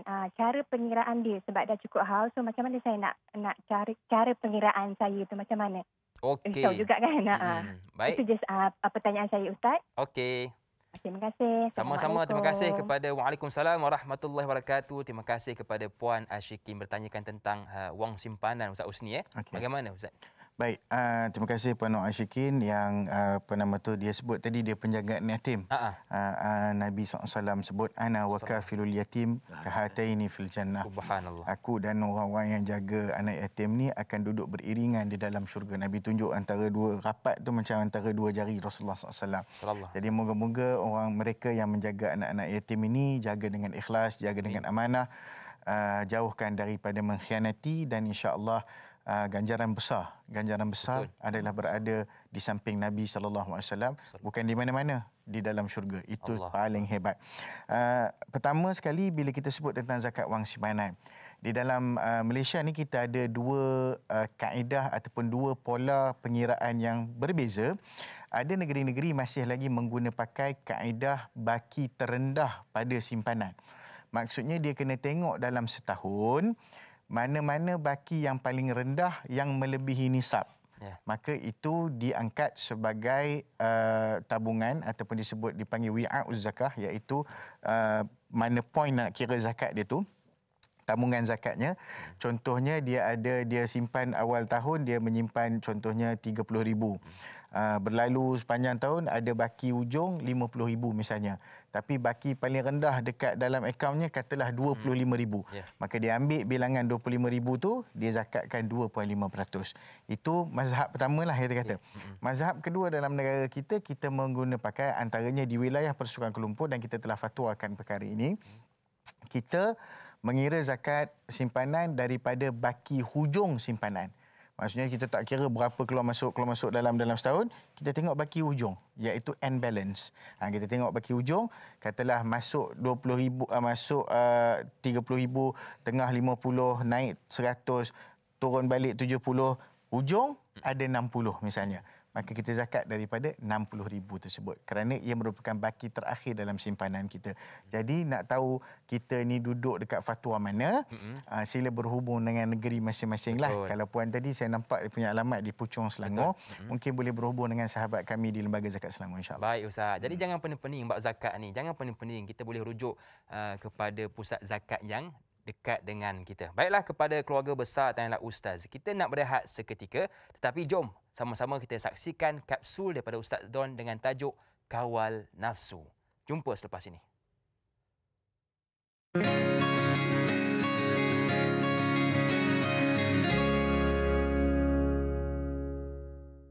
Assalamualaikum warahmatullahi wabarakatuh.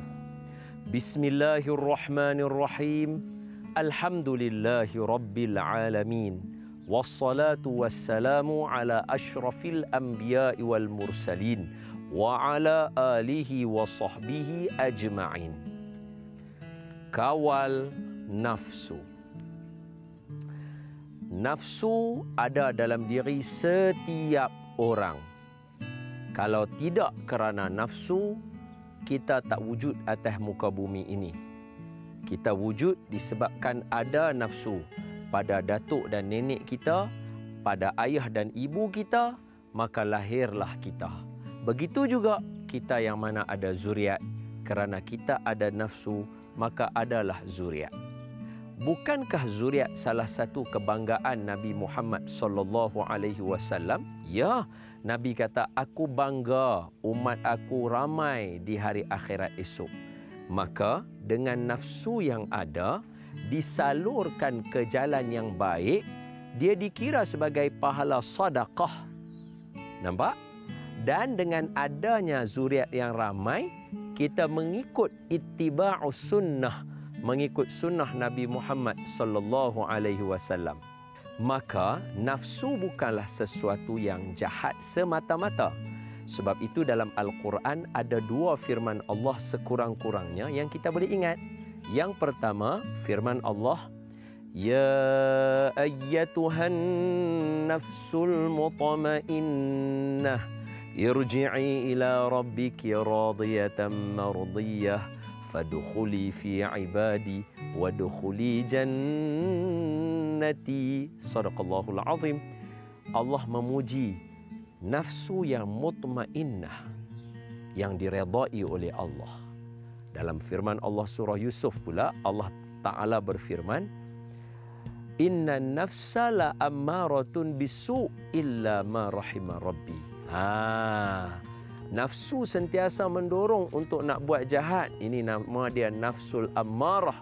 Kecuali mereka yang dirahmati oleh Allah, mereka ni sahaja boleh mengawalnya, iaitu para anbiya, para ulama, para wali Allah, para sahabat. Ini semua orang yang luar biasa. Bagaimana mereka menewaskan nafsu mereka. Kita patut meniru mereka. Tapi, walau bagaimanapun, iman tak sama. Iman tak boleh diwarisi. Kita perlukan latihan. Nafsu beli belah. Bulan lain dah ada dah. Bulan Ramadan dia naik, dia lain macam. Nafsu makan. Bulan lain naik mencanak-canak. Bulan Ramadan bukan mencanak, menjulang. Allahu Akbar. Nampak? Dia jadi macam nampak semua sedap pula dah. Mungkin disebabkan kita lapar kot. Nafsu tidur. Ini bulan Ramadan. Entahlah kenapa. Sedap pula tidur bulan Ramadan. Nafsu kepada berlainan jantina. Maknanya lelaki tengok orang perempuan tengok orang lelaki. Termasuk juga mereka yang baru kahwin dan juga mereka yang dah lama kahwin. Sebab itu denda dia sangat besar, iaitu puasa 2 bulan berturut-turut. Ya, sebab apa? Sebab ini antara nafsu-nafsu yang perlu dididik dan dibelai. Okey, boleh tak saya bagi contoh satu? Macam mana nak didik dan nak belai nafsu kita ni supaya jadi elok? Kata ulama, perhatikan anak kecil. Itulah perumpamaan nafsu. Anak kecil baby, kalau kita tak pisahkan dia daripada susu ibu dia, sampai ke besar dia akan nak minum susu ibu dia. Maka apa kita kena buat? Kita kena halang dia. Kita kena letak strategi untuk dia.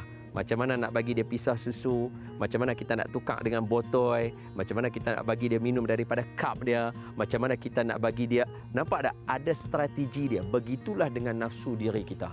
Mesti ada kaedah dia, mesti ada langkah-langkahnya, mesti ada strategi untuk membendung nafsu kita. Sebab nafsu dalam sejarah terbukti boleh dikalahkan oleh iman kita. Semoga kita sama-sama dapat mengawal nafsu kita bersempena dengan bulan Ramadan Al-Mubarak. Yang paling penting, hak yang bercakap ni lah. Saya lah mesti kena jaga. Dan tuan-tuan pun sama-sama jaga. Wallahu a'lam. Aqulu qawli hadha wa astaghfirullahal azim li wa lakum.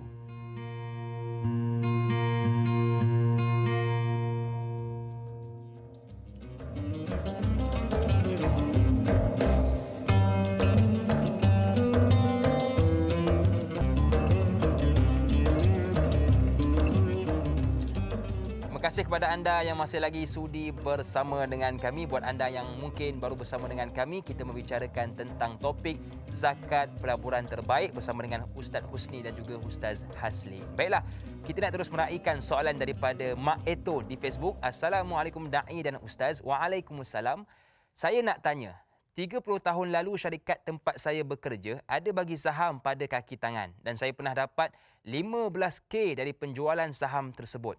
Soalan saya, adakah saya dikira berhutang dengan Allah dan berdosa kerana waktu itu saya langsung tak tahu kewajipan berzakat? Yang kedua, adakah saya wajib zakat? Jika ya, bagaimana cara kiraannya? Mohon perkongsian ilmu dari Ustaz. Terima kasih. #biar tahu jangan keliru. Mak Eton dari Semerah Padi Pokok Mangga Melaka. Terima kasih Mak Eton kerana sudi bertanyakan soalan kepada kami. Silakan Ustaz Asli. Masya Allah, Mak Eton, Pokok Padi Mangga Melaka. Pertama kali dengar ni. Insya Allah kita boleh dapat banyak di rumah dia. Pokok padi dapat, buah mangga pun dapat. Mak Eton, terima kasih banyak. Ini soalan mungkin soalan dalam bentuk macam penyesalan lah. Sesilap bulan Mak Eton ni dapat duit daripada penjualan saham syarikat 30 tahun yang lalu, RM15,000. Yang pertama gini, cuma saya tertarik Mak Eton kata dalam keadaan saya langsung tak tahu kewajipan zakat. Moga-moga 30 tahun orang kata apa? Afallahumma salaf. Moga Allah maafkanlah apa yang kata orang terlupa ataupun jahil dan sebagainya. Namun begitu kalau Mak Eton ada duit lagi dalam keadaan tapi syarat pula 15,000 tu adakah nisab yang waktu itu? Ya.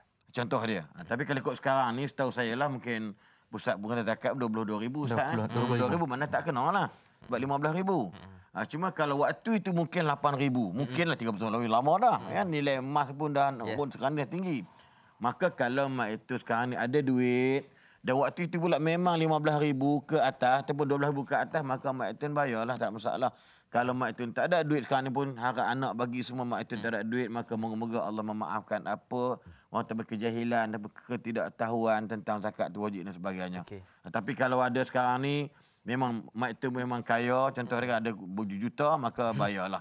Moga Allah akan berikan mengurangkan kebaikan pada mak itu, insya-Allah. Mungkin sihat, panjang umur, kebaikan dan keberkatan. Wallahu a'lam. Baik Ustaz, tadi Mak Eton juga bertanya tentang pengiraan zakat saham. Jadi mungkin Ustaz Husni boleh ceritakan sedikit bagaimana kiraan yang betul untuk saham ni Ustaz. Okay, baik. Bila kita tengok zakat saham ya, selalunya orang kita ni memang nampak saham ni macam satu bentuk kalau dia kaitkan dengan ASB dan seumpamanya, Itu saham juga, tetapi ia lebih nampak mirip kepada bentuk simpanan. Bila kita sebut zakat saham, dia adalah satu perniagaan. Maka dekat Malaysia juga ada dua mazhab juga. Dia ada dua mazhab. Sebab masih lagi kita melihat kepada elemen-elemen yang baru ni untuk kita melihat apakah takyif fiqhi yang paling dekat mengenai perkara tersebut. Jadi kalau di wilayah Persekutuan Kuala Lumpur, saya sebut kiraan di wilayahnya untuk menjimatkan masa kita. Kaedah di wilayah Persekutuan Kuala Lumpur kita kira zakat saham ini pada hari dia datang nak kira zakat tu. Okey, macam mana kita kira? Formula dia adalah nilai saham semasa tambah dengan baki semasa dalam trust account. Ini bagi orang yang terlibat dengan saham, mereka tahulah trust account tu apa, CDS account tu apa. Bila kita buka CDS account, kita akan dapat dua account lah. Satu disebut trust account, satu disebut CDS account. Trust account ni tempat duit kita masuk sebelum kita pindahkannya ke unit saham ataupun kepada pemilikan saham. Apabila kita membeli satu-satu saham, duit tu akan berpindah kepada CDS. Maksudnya CDS tu akan appear kita punya saham tu lah. Berapa jumlah pemilikan kita, berapa unit yang kita beli dan berapa harganya. Katakanlah kita beli satu saham dengan harga 10 sen. Tiba-tiba, bukanlah tiba-tiba, maknanya dengan berlakunya pergerakan ekonomi dan sebagainya, lepas tahun ataupun lepas beberapa waktu kita tengok saham tu melonjak, naik ke 50 sen misalnya. 10 sen naik 10 sen, 100%, naik lagi 200, 300, 400% tu. Naik 400%. Contohnya, maka kita sebenarnya kena tengok nilai saham semasa. Katakanlah dia ambil pada nilai 10 sen tu, dia ambil 100,000 unit. Contohnya, dia ambil 100,000.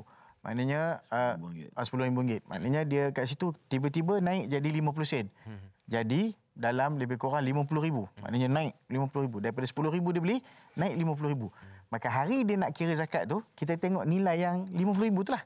Okey, 50,000 tu tambah dengan jumlah baki kalau ada lagi dalam trust account. Kata dalam trust account dia ada lagi baki 10,000. Dia tambah 10,000. Kemudian dia tolak kos yang berkaitan. Dia tolak kos yang berkaitan. Kalau kos pembelian, ada kos pembelian, ada kos brokerage dan sebagainya. Tolak kos tu, dapat bersih daripada situ, darab dengan 2.5%. Ini contoh kiraan lah. Kalau ada dividen, dia kena campurkan dulu dividen sebelum tolak kos dan ujung tu darab dengan 2.5%. Kalau susah-susah, pergi kepada kita punya laman web www.zakat.com.my, ada kiraan dekat situ, isi sahaja. Kalau susah lagi, telefon. Kalau susah lagi, kita ada kaunter zakat digital. Boleh berurusan dengan amil secara eksklusif seorang, one by one. Dia boleh tolong kirakan untuk kita, insya-Allah. Banyak kemudahan. Punyalah pusat zakat tu nak bantu kita untuk bayar juga zakat. Jadi jangan pening-pening, boleh rujuk kepada pusat zakat. Baiklah, kita ada seorang lagi pemanggil. Assalamualaikum, siapa di sana? Waalaikumsalam warahmatullahi wabarakatuh. Dai Hakim dan juga Ustaz Haslin serta Ustaz Ahmad Husni Abdul Rahman. Saya Omar Abdul Majid dari Felda Cini Timur 3 Pekan Pahang. Assalamualaikum semua. Waalaikumsalam warahmatullahi wabarakatuh. Ini soalan saya begini, Ustaz ya, kedua-dua Ustaz ya. Contohlah saya beri. Ini bukan contoh lagi lah. Ini diri saya sendiri. Ini kena-mengena dengan diri saya sendirilah, Ustaz ya. Jadi soalan saya begini. Saya ada buat pinjaman ya untuk pelaburan. Ini bukan pinjaman untuk ambil duit ni, Ustaz. Pinjaman ini adalah untuk khusus untuk pelaburan yang diberikan oleh package yang diberikan oleh institusi keuangan ini. Dan saya tak ambil duit pun, saya terus laburkan duit ini dan duit ini dilaburkan setiap tahun kita dapat bonus lah dan juga dividen. Jadi saya nak tanya, ini bukan duit saya, Ustaz, ini duit pinjam. Kerana duit pinjam ni, apakah perlu kita mengeluarkan zakat? Dan sekiranya perlu, bagaimana cara pengiraan? Ini bukan duit saya, Ustaz, ini duit pinjaman. Yang kedua, sekiranya lah tahu pelaburan dah melibatkan puluhan tahun dah. Ini Ustaz 10 tahun, contohlah 10 tahun. Dan baru tahu bahawa pinjaman ini bukan pinjaman Islamik dan ini adalah pinjaman konvensional. Bagaimana cara Ustaz nak buat bagi untuk membersihkan ataupun menghalalkan ataupun bagaimana cara untuk kita, takkanlah kita nak keluarkan duit tu apa semua Ustaz, dan duit tu pun ialah kita fahamlah duit tu tak berapa bersih kalau sekiranya bukan pinjaman Islamik. Jadi bagaimana cara untuk kita membuatkan duit ini, buat cara untuk kita membersihkan duit ini? Itu soalan saya Ustaz dan Dai. Terima senyum nampak gigi, ada rezeki kita jumpa lagi. Terima kasih banyak. Assalamualaikum. Bangun pagi gosok gigi, jangan lupa call lagi. Okey, terima kasih kepada Tuan Haji Tukinon. Ustaz Husni, jelas soalan tadi? Okey. Baik, saya fikir mungkin Ustaz Husni boleh jawab. Silakan. Terima kasih Tuan Omar Abdul Majid tadi daripada Felda Cini Pekan Timur. Ingat tu. Pemanggil setia Ustaz. Pemanggil setia kita. Masya-Allah, tabarakallah. Saya cuba semua tak berapa dengar, tapi apa nama tu agak perlahan tadi suara beliau, tapi saya dapat tangkaplah dia punya gist kepada soalan tu adalah jika kita buat pembiayaan untuk melabur misalnya, ini biasanya berkaitan dengan ASB dan seumpamanya lah. Okey, pertama sekali kalau kita membuat pinjaman tu kalau kita pinjam dia boleh jadi pinjaman, sebenarnya kita kena betulkan sikit kita punya istilah tu. Kalau kita buat kita buat sesuatu dengan perbankan Islam, yang kita duk ambil tu sebenarnya bukan pinjaman. Yang kita duk ambil tu adalah pembiayaan. Dia ada dua beza. Sebab pinjaman dia tak boleh ada manfaat, tak boleh ada untung. Dan kita tak boleh bayar lebih daripada berapa yang kita pinjam. Itu riba kan. Maksudnya itu perkara itu jelas dalam ini. Okey, baik.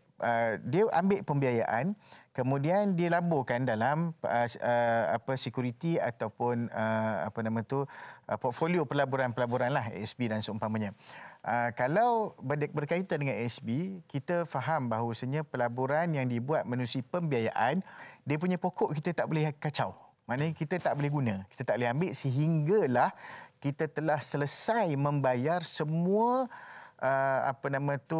taksid ataupun semua pembayaran bulanan yang menyamai jumlah yang kita simpan. Barulah duit tu kita dapat. So dalam kes ni, zakat hanya dikenakan daripada dividen ataupun keuntungan sahaja. Jadi keuntungan tu kena tengok, kalau melebihi nisab of course kena zakat. Kalau tak melebihi nisab, maka kita zakatkan, kita kena campur, tengok ada tak harta-harta lain, kita campur untuk cukupkan nisab. Itu nombor satu. Dan kalau pelaburan tersebut digunakan ataupun dividen tersebut digunakan untuk pembayaran balik pelaburan, ini cerita lain pula. Tadi tu clean, tak ada apa, dia memang dapat dividen, dia boleh enjoy semua. Tapi ada dividen yang dia dapat, dia nak kena bayar balik. Sebab dia nak bayar installment tu, nak bayar yang bulan-bulan tu. Jadi kita akan zakat selepas baki kalau ada. Faham. Dan baki tu kalau tak cukup nisab, sama juga prosesnya, kena tengok campur dengan harta-harta lain untuk kita cukupkan nisab. Ada pun tadi disebut pinjaman konvensional. Awal-awal tak tahu. Dia pinjam, lepas tu macam mana nak buat? Sekarang ni tolong surrender. Ni cara dia, cara mudah. Surrender tu maksudnya kita lepaskan pegangan kita dan kita pulangkan balik berapa banyak keuntungan yang bersih. Nanti adalah kiraan-kiraan dia. Pihak ASB akan buat, pihak bank akan kira, dan kita hanya ambil yang pokok kita sahaja. Maknanya pelaburan yang pokok sahaja ataupun duit hasil yang pokok sahaja. Kemudian kita tukarlah, kita ambil pembiayaan yang baru daripada pembiayaan Islamik. Perkara ini boleh berhubung lebih lanjut dengan pihak ASB ataupun dengan pihak tempat pelaburan kita tu, dan mereka boleh bantu kita dalam hal ni lah. Kena segera buat sebab kita tak nak kekal dengan sistem perbankan riba yang mana kita ni dianggap berperang dengan Allah Subhanahu Wa Taala. Kita tak nak mana tu. Baik, Ustaz Husni, terima kasih atas pencerahan. Saya fikir soalan daripada sahabat kita di Facebook ini mungkin kita boleh ketengahkan, iaitu daripada Rosdin Samah bertanya, Assalamualaikum Ustaz dan Da'i. Waalaikumsalam. Soalan saya yang pertama, adakah syarat wajib zakat pelaburan sama dengan syarat wajib zakat yang lain? Yang kedua, mengapa zakat bagi wang simpanan diambil kira dari baki terakhir di hujung haul dan bukannya baki terendah sepanjang tahun? Mohon pencerahan Ustaz, wallahu a'lam. Jadi ada dua soalan saya rasa. Yang pertama kita berikan kepada Ustaz Haslin, dan yang kedua kita berikan kepada Ustaz Husni. Boleh Ustaz? Boleh. Atau Ustaz nak bertukar soalan? Boleh. Boleh? Sama jawab boleh insya-Allah. Okey, silakan Ustaz Haslin. Terima kasih kepada Tuan Rosdin Samah. Jadi sebenarnya syarat-syarat wajib zakat ni, apa sahaja jenis zakat adalah sama aja. Dalam keadaan haulnya, nisabnya, orangnya, kan, dan sebagainya. Yang penting pemilikan itu adalah, tapi yang penting yang mudah aja ialah iaitu bila cukup nisab dan haulnya tu, maka memang dia kena bayar zakat. Tak kira lah apa benda sekalipun. Kalau binatang tu adalah beberapa jenis binatang. Tak kira lah lembu tu berapa ekor, insya-Allah benda tu kita akan boleh refer balik kepada pihak yang tertentu. Kalau nak bincang dalam jadi panjang cerita pula kan. So antara dia maknanya tak ada perbezaan sebenarnya. Semua cara sama, cuma dari sudut material tu atau dari sudut harta tadi. Binatang tu cerita lain pula. Berapa lembu berapa ekor. Kalau kambing berapa ekor, kalau unta berapa ekor. Itu adalah yang kita perlu perhalusikan lagi. Jadi maknanya jangan risaulah. Cuma contoh orang tanya juga ni Dan Hakim. Satu syarikat yang bukan Islam tapi dia mengamalkan sistem Islam, maka yang penting syarat dia mesti Islam, itu je. Dia buat Islamik juga tapi dia bukan orang Islam, so tak perlu kita hang kena bayar zakat. Faham? Dia bukan orang Islam. Kadang ada orang petikai benda tu. Benda-benda ni bukan ambil kira juga. Yang penting dia tu adalah Muslim. Tak kira dia berniaga apa, berniaga kapal ke, berniaga bot ke, berniaga bodorian, berniaga musangking ke, musangking. Contohlah kan, sebenarnya dia tu adalah bukan Islam, tak boleh bayar zakat. Habis kami, kau orang bayar zakat lah. Pekerja kena bayar zakat. Walaupun dia buat Islamik tadi ni. So itu kena ingat, syarat Muslim tu tak boleh lari. Muslim saja yang wajib bayar zakat. Yang bukan Muslim, bayarlah cukai. Contoh, habis kita bayar cukai juga kan. Bukan tak bayar cukai. Itu ikut keadaan. Jadi itu antara dia. Dan mungkin yang soalan kedua ni saya ingat Ustaz Usni boleh jawab. Ustaz boleh jawab ya. Ni memang dia mufti zakat. Mufti zakat. Silakan Ustaz. Okey Ustaz Usni, silakan. Baik, bila kita sebut tentang zakat ni, kenapa kita pilih di hujung haul, kenapa kita tak pilih di awal haul, maka kita melihat tentang syarat kesempurnaan nisab dalam satu haul secara tetap. Maka dekat sini memang ada khilaf ulama dalam hal yang berkaitan dengan ini. Saya tidak mahu panjangkan kepada perbincangan khilaf. Bila kita sebut tentang zakat yang pertama, bila kita tengok pandangan daripada Imam Malik dan Imam Syafi'i rahimahullah dalam kitab Al-Um, boleh rujuk kitab Al-Majmu' jilid 1 muka surat 55, kiraan zakat diambil penghujung haul sahaja kerana pengiraan zakat ini tertakluk kepada nilai harta. So pengiraan di hujung haul tu lebih menepati sebenarnya kepada pemilikan. Maksudnya bila kita datang dah hujung, apa yang kita ada dekat ujung. Dekat betul-betul dekat ujung. Jadi semua ni kita dah kaji, dah tengok. Selama ni mungkin dari sudut pendekatan yang kita gunakan, kalau tak salah ingatan saya, pendekatan yang kita gunakan itu adalah pandangan daripada Imam Ahmad bin Hanbal, maknanya Mazhab Hanbali, yang mengatakan ambil baki paling rendah. Sebab baki paling rendah tu adalah baki yang wujud sepanjang tahun. Maknanya dia nak kata baki itu adalah baki yang paling valid sepanjang tahun. Sebab itu masih lagi ada negeri-negeri yang memakai pandangan tersebut. Tak salah, kedua-duanya mempunyai justifikasi syariah dan juga sebab fiqah yang tersendiri. Tetapi di wilayah persekutuan kita memilih pandangan hujung haul kerana kita beranggapan semua harta orang itu adalah terhenti pada haulnya. Maknanya sampai haul kita dah sampai setahun, 350 hari kalau tengok hijrah, sampai haul kita tengok harta yang ada dekat kita. Kalau kita tengok asar daripada Maimun bin Mihran pun sama juga. Dia kata, tengok apa yang ada di tanganmu sekarang. Yang sekarang ni ada. So sekarang ni. Dan konsep simpanan kita yang hari ni dah agak berbeza daripada dulu-dulu punya simpanan. Kalau dulu punya simpanan biasanya simpan kosong, tapi hari ini ada simpanan-simpanan yang lebih mirip kepada dapat pulangan. Dapat pulangan sebab ada kontrak-kontrak yang tertentu, terutama dalam kontrak-kontrak yang berkaitan dengan simpanan syariah dan sebagainya. Ada wadiah, ma'a al-wakalah bil istismar, ada simpanan tetapi bersama dengannya kita memberikan ruang untuk bank meniagakan duit tu. Jadi ada keuntungan dan seumpamanya. Jadi konsep-konsep ni harus kita faham, dan kerana ciri-ciri itu lebih menepati kepada maksud macam berniaga pada hari ini, maka kita membuat keputusan untuk kita mengenengahkan cadangan untuk zakat di baki hujung haul. Sebab ia lebih menepati dari sudut aplikasi dan pengamalan. Wallahualam. Baiklah. Baiklah, Ustaz dan juga keluarga besar Tanya Ustaz. Tanya Ustaz di TV3 akan berakhir di sini, tetapi teruskan bersama dengan kami untuk siaran tambahan 30 minit di TV9. Tanya Ustaz, biar tahu, jangan keliru. Jumpa selepas ini.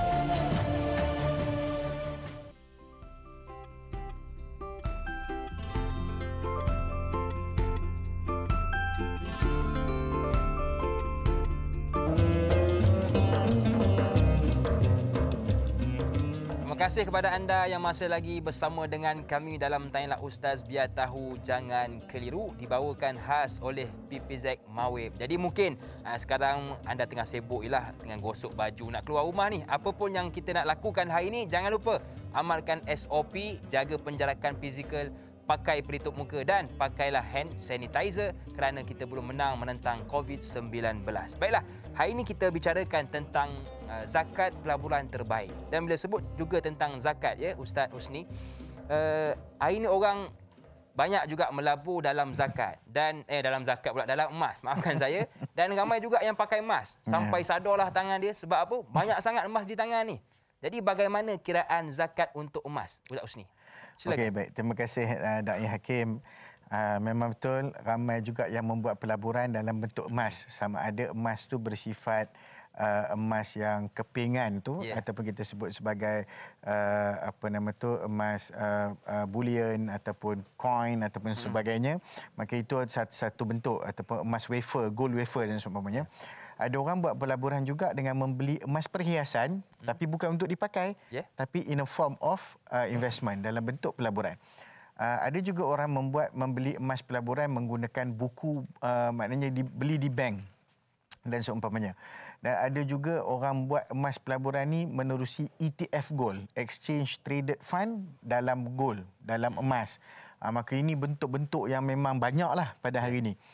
So kalau kita nak cerita setiap satu bentuk ni, dia mungkin mengambil masa. Cuma saya nak cerita, jika ini bentuk pertama, jika semuanya adalah bersifat pelaburan, bukan emas pakaian. Kena set off dulu emas pakaian. Emas yang bersifat pelaburan ni sama juga, kita tengok nilai emas semasa pada hari dia nak zakat. Contoh kalau dia ada semua instrumen emas tu, dia akan tengok setiap tu ada berapa gram, dia ambil semua, yang lebih 85 gram semua wajib zakat, maka pada ketika itu harga emas pada ketika itu darab dengan 2.5%. Maknanya jumlah pemilikan dia ditukar kepada nilai duit dan kita darabkan dengan 2.5%. Ini kalau dalam pelaburan. Kalau dalam emas yang dipakai, maksudnya yang tadi Da'i Hakim sebut, pakai pulut dakap, ya, pakai lipan, pakai biji anggur, macam-macam tu. Dia orang ada nama. Itu kod-kod dia. Kod-kod rahsia dia. Encrypted code dia tu. Dia ada kod-kod dia tu kan. Jadi bila kalau pakai tu, yang memang selalu bila salam tu Assalamualaikum. Dia memang saja tu. Okey, yang tu kalau lebih 800 gram. Kalau uruf di wilayah Persekutuan dan juga di Selangor, lebih 800 gram barulah dikenakan zakat. Kurang daripada 800 gram tu tak kena zakat. Jadi macam mana nak kira, lebih 800 gram tu sama juga kita tukar kepada nilai harga dia berapa, dan kita darabkan 2.5%. Begitulah. Okey. Baik, terima kasih Ustaz Husni. Soalan seterusnya pada AJ Diana di Facebook. Assalamualaikum panel Ustaz Ahmad Husni, panel jemputan Ustaz Aslin. Moderator Da'i Hakim, waalaikumsalam. Apakah manfaatnya menunaikan zakat sehingga ia dikatakan satu pelaburan terbaik? Mungkin Ustaz Haslin boleh jawab untuk soalan yang pertama ni, Ustaz. Terima kasih kepada AJ Diana. Bila sebut tentang manfaat, saya ingat kalau ikut tadi kita dah banyak sebut tentang manfaat-manfaat. Betul. Sebab gini, mungkin orang duk menilai Ustaz Suni tentang hati tolak 200 tolak 200 tolak 100 tinggal 100. Betul. So sebenarnya dari sudut manfaat dunia ni ialah kita membantu orang yang selayaknya. Betul. Kita menolong, melapangkan kesempitan orang yang memerlukan. Dan Nabi pernah sebut, orang yang melapangkan kesan seseorang tu akan diberi kelepangan oleh Allah pada hari kiamat kelak. Allah. Itu dah orang kata apa? Exactly. Bahasa mudahnya. Nak cakap Melayu tak pandai. Maknanya itu paling mudahnya memang dah pasti. Yang kedua ialah ini tuntutan zakat adalah wajib. So, dalam bahasa mudahnya, pengorbanan harta kita tadi itu, yakni memang amat berbaloi. Sebab yang paling penting ialah kita buat hari di dunia, dalam bahasa mudahnya, dunia ni tempat bercucuk tanam di untuk mendapatkan hasil di akhirat. Dan dalam surah Al-Qasas ayat sama saya disebut tadi kan, iaitu wabtaghi fi ma atakallahu ad-daral akhirah. Kamu carilah sesuatu yang baik di atas muka bumi ini dengan apa Allah berikan kamu untuk mencapai perkampungan akhirat. Dengan apa?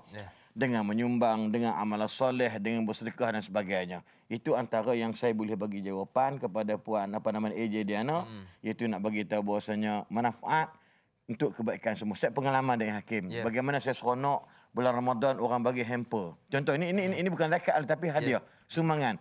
Saya orang susah duduk dengan nenek saya duduk dengan mak ayah saya. Kita rasa nilaian tu hamper sangatlah RM20 je. Tapi betapa seronok kita bila orang bagi ni.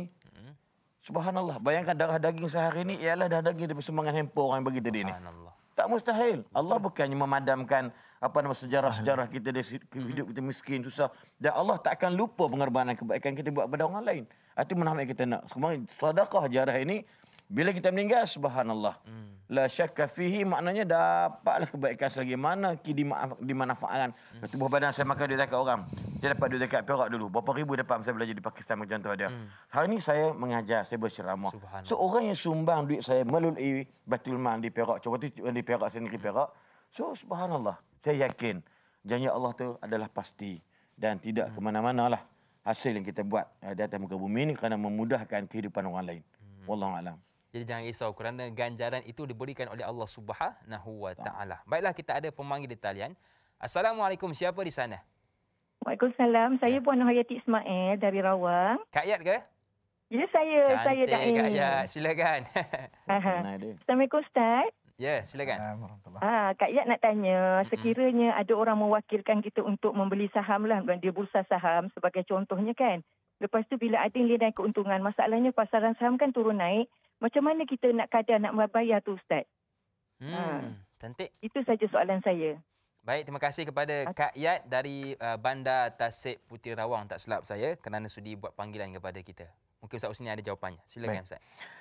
Pertama, bukanlah pertama kali dengar. Dah tahu dah isu ni. Tetapi pertama kali dengar yang bertanya secara langsung. Maknanya ada orang wakilkan kita untuk belikan saham. Okay. Ini mungkin dari sudut broker saham ataupun dari sudut kita mewakilkan satu-satu pihak sebab kita memberi mandate kepada dia untuk memberi saham bagi pihak kita. Isu perwakilan ni kena tengok ada 2-3 aspek. Yang pertama sekali, tasarruful wakil. Bagaimana orang yang mewakilkan itu ada tak bagaimana dia punya keadaan. Sebab kita tak nak ada berlaku unsur tuhmah, unsur macam-macam lah yang ada dalam kita panggil hal-hal yang berkaitan dengan perwakilan. Dan kita juga tidak mahu berlakunya tasarruf fuduli, maknanya perkara yang tidak dibenarkan oleh pihak yang mewakilkan kepada wakil untuk lakukan, maka kita lakukan. Jadi kalau kebiasaannya orang yang mewakilkan kita tu kata, okey, saya wakilkan kamu untuk uruskan pelaburan saya dan uruskan juga zakat. Maknanya dia dah bagi dah siap-siap. Okey, jadi macam mana kita nak kira? Yang pertama sekali, sama juga penyeraan dia. Sama macam yang kita sebutkan tadi. Kiraan dia macam mana naik turun tu. Maka harga yang semasa. Mana harga ketika dia nak kira zakat tersebut. Masa dia nak kira zakat tu, harga masa tu. Dia tengok harga masa tu dan dia tengok dan dia tahu baki dalam trust account. Sama juga, prosesnya sama. Cumanya jika ada keuntungan yang nak dikongsi bersama. Yang ni bila ada keuntungan nak kongsi bersama ni dia ada isu lain pula. Dia bukan hanya sekadar wakalah bilik istismar, dia ada isu-isu lain pula. Maknanya ada isu perkongsian untung dan seumpamanya. Jadi bila pergi kepada perkongsian untung, maksudnya kalau nak dizakat atas semua sekaligus, dia boleh zakat atas semua sekaligus lah. Maknanya apa nisbah perkongsian tu nanti telah bersih zakat. Maksudnya contohnya katalah dia melabur dalam 10,000, melabur tu 100,000, dapat keuntungan 20,000 misalnya. Jadi keuntungan dibahagikan 50-50. Jadi 50-50 tu adalah selepas daripada zakat. So zakat dulu RM500, kemudian baki daripada tu 19,500 baru dibahagikan 2. Itu maksudnya itu berdasarkan kesepakatan antara pihak yang mewakilkan dan kita sebagai wakil. Jadi kena bincang betul-betul lah dengan pihak yang mewakilkan kita tu. Okey, baik Ustaz Husni. Ustaz Aslin, kalau kita buka Quran, kita belik Quran Ustaz, ada satu soalan yang tentang kenapakah kewajipan zakat ini diiringi dengan kewajipan solat. Cumanya kita nak dengar penjelasan daripada Ustaz selepas kita berhenti berehat. Kita berehat seketika, kembali selepas ini, jangan ke mana-mana.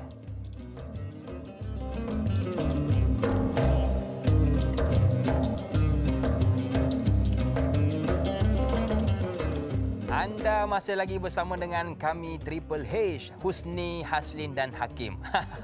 Saya rasa Ustaz kita dah boleh buat grup nasyid ke Ustaz Main gusti nampak. Okey. Terima kasih kepada anda yang masih lagi sudi bersama dengan kami Tanyalah Ustaz yang dibawakan khas oleh PPZ Mawib. Masih lagi membicarakan tentang zakat pelaburan terbaik. Baiklah Ustaz Haslin, apakah kaitan Allah sebut dalam Quran kewajipan solat itu diiringi dengan zakat? Silakan Ustaz. Terima kasih. Ada lebih kurang 28 ayat kalau kita teliti, baca step by step tentang ayat lepas solat ada zakat. Lepas solat ada zakat.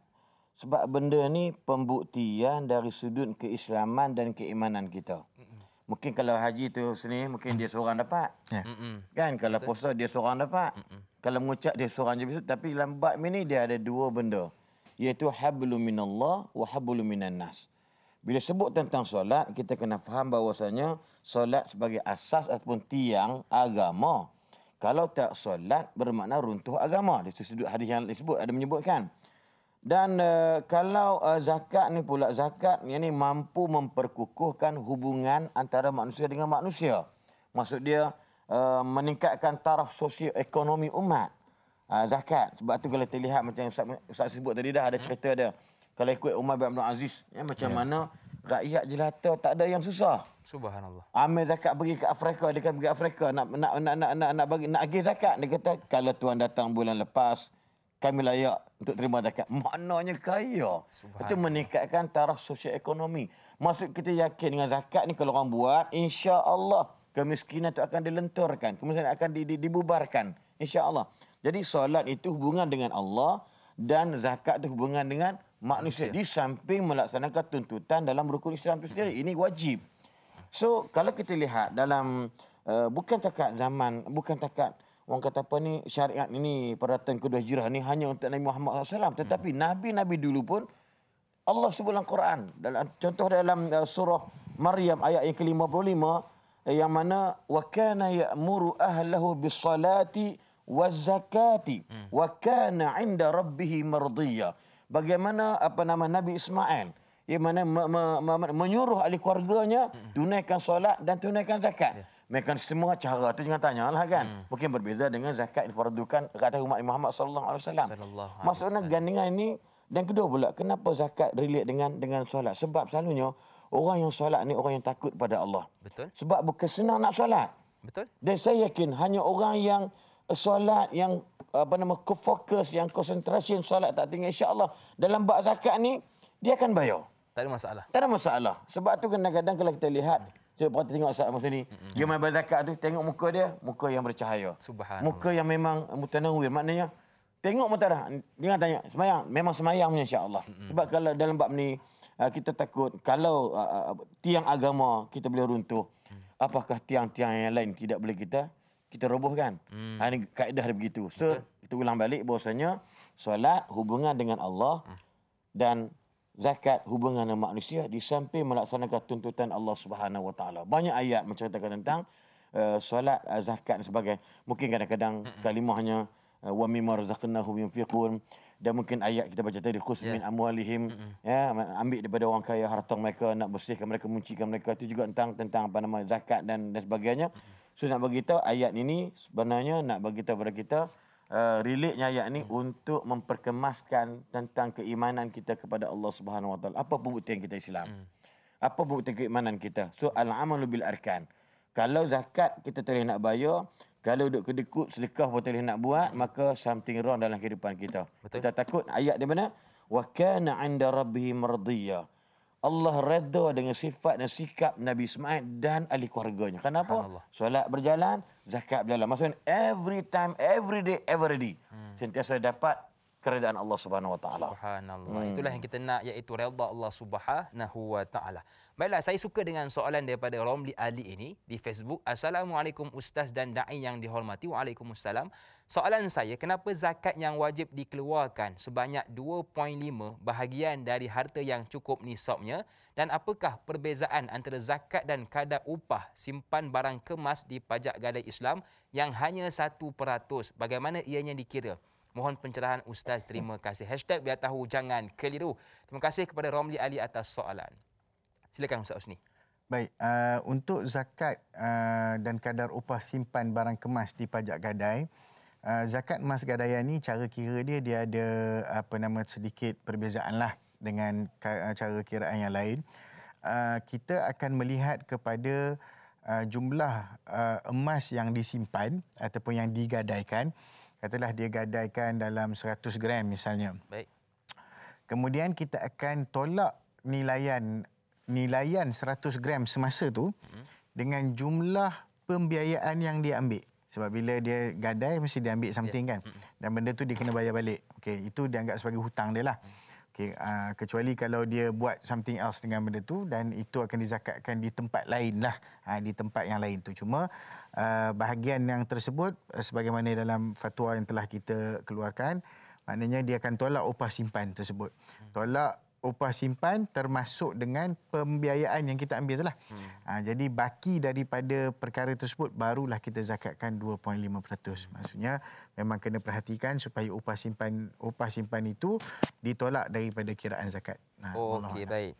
Ustaz Husni juga, bila sebut tentang zakat ni, sebenarnya banyak juga orang keliru dengan zakat fitrah dan zakat harta. Cumanya sebelum kita raikan soalan ni Ustaz Husni, kita raikan dulu soalan daripada Nur Dahlia Biru di Facebook. Assalamualaikum Ustaz dan Da'i. Waalaikumsalam. Bagaimana untuk kita fahami bahawa zakat mampu membasmi kemiskinan dan menjamin keseimbangan jurang antara golongan kaya dan miskin? Mohon pencerahan Ustaz. Terima kasih. Hashtag biar tahu jangan keliru. Mungkin Ustaz Asli boleh jawab soalan daripada Nur Dahlia Biru. Silakan Ustaz. Terima kasih Nur Dahlia Biru. Masya Allah ya. Nama memang cantik orangnya. Nur Dahlia Biru, mungkin ada Nur Dahlia kuning dan sebagainya. Alhamdulillah memang menawan. Okey. Gini, sebut zakat berkaitan dengan harta, zakat berkaitan dengan wang, zakat berkaitan dengan aset. So masuk dalam bab-bab ini, macam mana pula dikatakan zakat mampu memiliki kemiskinan? Saya dah sebut tentang sejarah tadi lebih kurang zaman Umar bin Abdul Aziz sampai peringkat tiada kemiskinan walaupun Umar bin Abdul Aziz dalam keadaan miskin. Contoh maksud dia keutamaan dia. Jadi dalam bab-bab ini nak bagi tahu apakah aset ataupun pemangkin ekonomi umat. Macam kita cerita mula-mula tadi iaitu tentang bagaimana kalau orang boleh meletakkan zakat ni suatu orang kata kepentingan, bukan nak bincang tentang kewajipan. Maksud dia kena set dalam kehidupan dia ni apa dia nak buat untuk orang lain. Apa nak manfaat khairin nasi anfa'hum linnas. So gunalah segala benda yang ada pada diri dia. Dan Ustaz sendiri sebut dalam hadis Bukhari tentang ibda biman ta'ulu. Sama juga kalau nak ubah kalimah zakat jadi sedekah pun sama juga. Zakat ubah pada sedekah pada hibah ataupun wakaf pun sama juga. Maksud dia ibda biman ta'ulu. Kamu kena mula kebaikan kamu, sedekah kamu, wakaf kamu kepada ahli keluarga kamu. Kenapa? Sebab kita faham. Sebab dia susah. Dalam hidup kita ni ada kesusahan, ada kekayaan. So keseimbangan dia, yang ni kita balik kepada hukum Allah. Iaitu dengan keadaan yang kaya memberi kepada yang susah. Yang susah pula mendoakan kepada orang yang kaya. So toleransi ini, komunikasi ini menyebabkan Masya Allah dari masyarakat yang redha. Tak ada dengki, tak ada asal dan sebagainya. Contoh kalau kita kaya tapi adik-beradik susah. Apa guna kaya tadi? Sedangkan adik-beradik susah. Kita jutawan tapi adik kita jadi butawan. Kenapa? Sampai duit tak ada, saya sampai bunuh diri. Tambah-tambah zaman PKP ni macam contoh dia. So apa perlu kita buat? Sebab dalam zakat sendiri pun subhanallah, kerana sumbangan zakat tuan-tuan kepada orang lain. Setiap bulan pramugari pun dapat minta zakat. Sebab apa? Dia kena berhenti kerja. Betul. Siapa nak maintenance rumah dan sebagainya. So mari mana? Mari daripada duit kita. Kenapa? Sebab itu kewajipan Allah Ta'ala. So maknanya dalam bab-bab ini insya-Allah boleh memberikan kebaikan yang amat sangat. Lepas tu balik soalan AJ Dana tadi. Mungkin saya terlupa nak sebut. Pernah sahabat tanya kepada Nabi SAW. Macam mana zakat yang paling mana yang paling baik? Zakat yang paling mana yang paling mulia? Nabi jawab, kalau kamu rasa nak jadi kaya, kamu kena sedekah waktu mana yang paling baik? Nabi jawab, kalau kamu rasa watak mulul ghina, kamu rasa kamu nak jadi orang kaya, kamu kena derma, kamu kena sedekah daripada mula sampai kamu jadi kaya. Jangan tunggu kaya dulu baru nak sedekah. Masa berangan tak kaya. Yes, nak kaya, buat. Ini contoh dia. Sebab tu tak semestinya tak tahulah, saya harap saya mesti dia pun tidak. Mungkin gaji dia sebulan 1,800 ataupun 2,000, baru 36,000. Tolak betul amal saya rasa tak boleh zakat. Sebab maintenance dia, isteri dia, anak-anak sebagainya. Tapi apa salah kiranya kerana niat untuk memberikan manfaat pada orang, niat untuk membantu orang susah, mungkin dia buat keluar sebulan RM20, RM30 untuk orang lain. Bagi contoh dia. So jangan risau, benda ni Allah janji dah. Kan mana apa benda yang kamu buat benda baik, fahuwa yukhlifuhu. Maka ada gantian apa yang kamu sumbangkan. Kenapa niat kita untuk jadi pemangkin ekonomi umat sebagai contoh dia. Sama kita buat pelaburan. Yang pelaburan satu benda yang pada saya, kalau kamu duduk berlepak tak tentu hala, buang masa tak tentu pasal, lebih baik belajar tentang ilmu pelaburan dalam Islam. Betul. Kan ilmu pelaburan yang syariah. Jadi itu yang kita kendaki insya-Allah. Kurang-kurangnya kita ni jadi manusia yang berguna kepada orang lain. Kita takut bagaimana Nabi tegur Hakim bin Hizam dalam hadis Bukhari disebut. Kita kaya jenis makan tak pernah kenyang. Dia kata wa kana kalladhi ya'kulu wala shiba. Kenapa? Sebab harta ni kadang-kadang kita jadi sombong dengan orang lain. Orang jenis ni kata Nabi wa kana kalladhi ya'kulu wala shiba. Hang makan satu lori kontainer kau telan sekali pun tetap tak pernah kenyang. Kenapa? Barakah tu dapat. So nak berkat pada harta yang kita sebut wa tuzakkihim, nak sucikan harta. Kadang-kadang kita tak tahu betul buat kerja gaji sebulan. Kadang-kadang bukan tentu pun. Ponting curi tulang dah setengah jam, 15 minit. Kalau kali 20 hari, dah berapa jam dah. Betul. So moga-moga dengan sumbangan ini, dengan sedekah zakat ini, membersihkan yakni harta kita yang sedia ada. Baik Ustaz. Khairun nas anfa'uhum linnas. Sebaik-baik manusia ialah memberi manfaat kepada manusia yang lain. Berbalik kepada Ustaz Usni tentang soalan tadi Ustaz, iaitu beza zakat fitrah dan juga zakat harta. Silakan Ustaz. Okey, beza zakat fitrah dengan zakat harta ni, pertama ni zakat fitrah dia berkaitan dengan badan kita, individu, setiap individu. Farada Rasulullah SAW zakat al-fitri, hurrin atau abdin, zakarin atau unsa, maknanya tak kira tua ataupun muda, lelaki ataupun perempuan, hamba ataupun merdeka. Maknanya semua orang individu. Dia berkaitan dengan individu. Dia bukan berkaitan dengan harta dan dia berkaitan dengan lebihan pendapatan yang ada untuk berhari raya. Itu zakat fitrah. Adapun zakat harta, dia berkaitan dengan harta-harta kita yang lain lah. Yang mana harta ini tertakluk kepada nisabnya masing-masing. Kalau nisab zakat harta adalah sekitar dianggarkan kepada 85 gram emas. Kalau di wilayah persekutuan kita punya nisab RM20,299. Itu nisab kita di wilayah persekutuan. Dan juga zakat-zakat harta yang lain mengikut jenis harta dan mengikut jenis nisab. Pertanian lain jenis dia, 5 ausuk misalnya dalam 1000 kilogram lebih, itu nisab zakat pertanian. Kalau zakat ternakan mengikut jenis ternakan. Kambing bermula nisabnya 40 ekor, lembu bermula nisabnya 39 ekor. Kemudian unta bermula nisabnya 5 ekor. Jadi ini perbezaanlah antara zakat-zakat yang berkaitan. Kemudian zakat makdin pula, zakat harta galian, dia diambil banyak sikit. Yang ni paling banyak. Dia ambil 1/5 ataupun 25, bukan 2.5 ya. Dia ambil 25%. Dia banyak sebab apa? Sebab dia ada dia tidak bukanlah sesuatu yang diusahakan secara ni, tetapi diusahakan dengan excavate. Kita cari dan kita ni benda tu tersimpan, makdin, rikas dan seumpamanya. Jadi ini adalah perkara-perkara yang boleh kita lihat perbezaan yang sangat ketara antara zakat fitrah dan zakat harta. Okey, baik. Jadi kita pun sudah berada di penghujung rancangan Tanyalah Ustaz, biar tahu jangan keliru. Jadi mungkin daripada Ustaz Usni sendiri, kesimpulan ringkas untuk topik kita pada pagi ini. Silakan Ustaz. Baik, terima kasih. Daripada Ali bin Abi Talib radhiyallahu taala anhu, beliau berkata, ada dua benda yang tidak akan kekal, iaitulah keremajaan dan juga kekuatan. Ada dua benda yang akan memberi manfaat kepada setiap orang yang mukmin, iaitu akhlak yang baik dan juga kemaafan jiwa. Ada dua benda yang akan mengangkat kedudukan seorang mukmin, iaitulah tawaduk dan juga menunaikan hajat manusia. Ada dua benda yang akan menolak bala bencana, sedekah ataupun zakat dan juga menyambung silaturahim. Jadi ringan-ringankanlah tangan kita, kerana pelaburan dengan Allah Subhanahu Wa Taala menerusi zakat adalah pelaburan yang tidak akan kunjung ruginya. Wallahualam. Subhanallah. Baik, terima kasih kepada Ustaz Usni dan Ustaz Asli yang sudi bersama dengan kami untuk berkongsi ilmu kepada kita pada pagi ini. Kepada anda, teruskan menonton Tanyalah Ustaz pada esok pagi. Dan terima kasih juga kepada PPZ Mawib yang sudi menaja program pada hari ini. Teruskan menonton Tanyalah Ustaz pada esok pagi bersama dengan moderator kita yang comel, Da'i Lokman, dan juga panelnya Ustaz Amran Yusof. Topik 10 malam terakhir bermula 6.30 pagi hinggalah 8.30 pagi. Akhir kata, melabur tidak salah andai seiring syariah. bayarlah zakat fitrah, barulah kehidupan bertukar indah. Saya Da'i Hakim, senyum nampak gigi, ada rezeki, jumpa lagi. Assalamualaikum warahmatullahi wabarakatuh.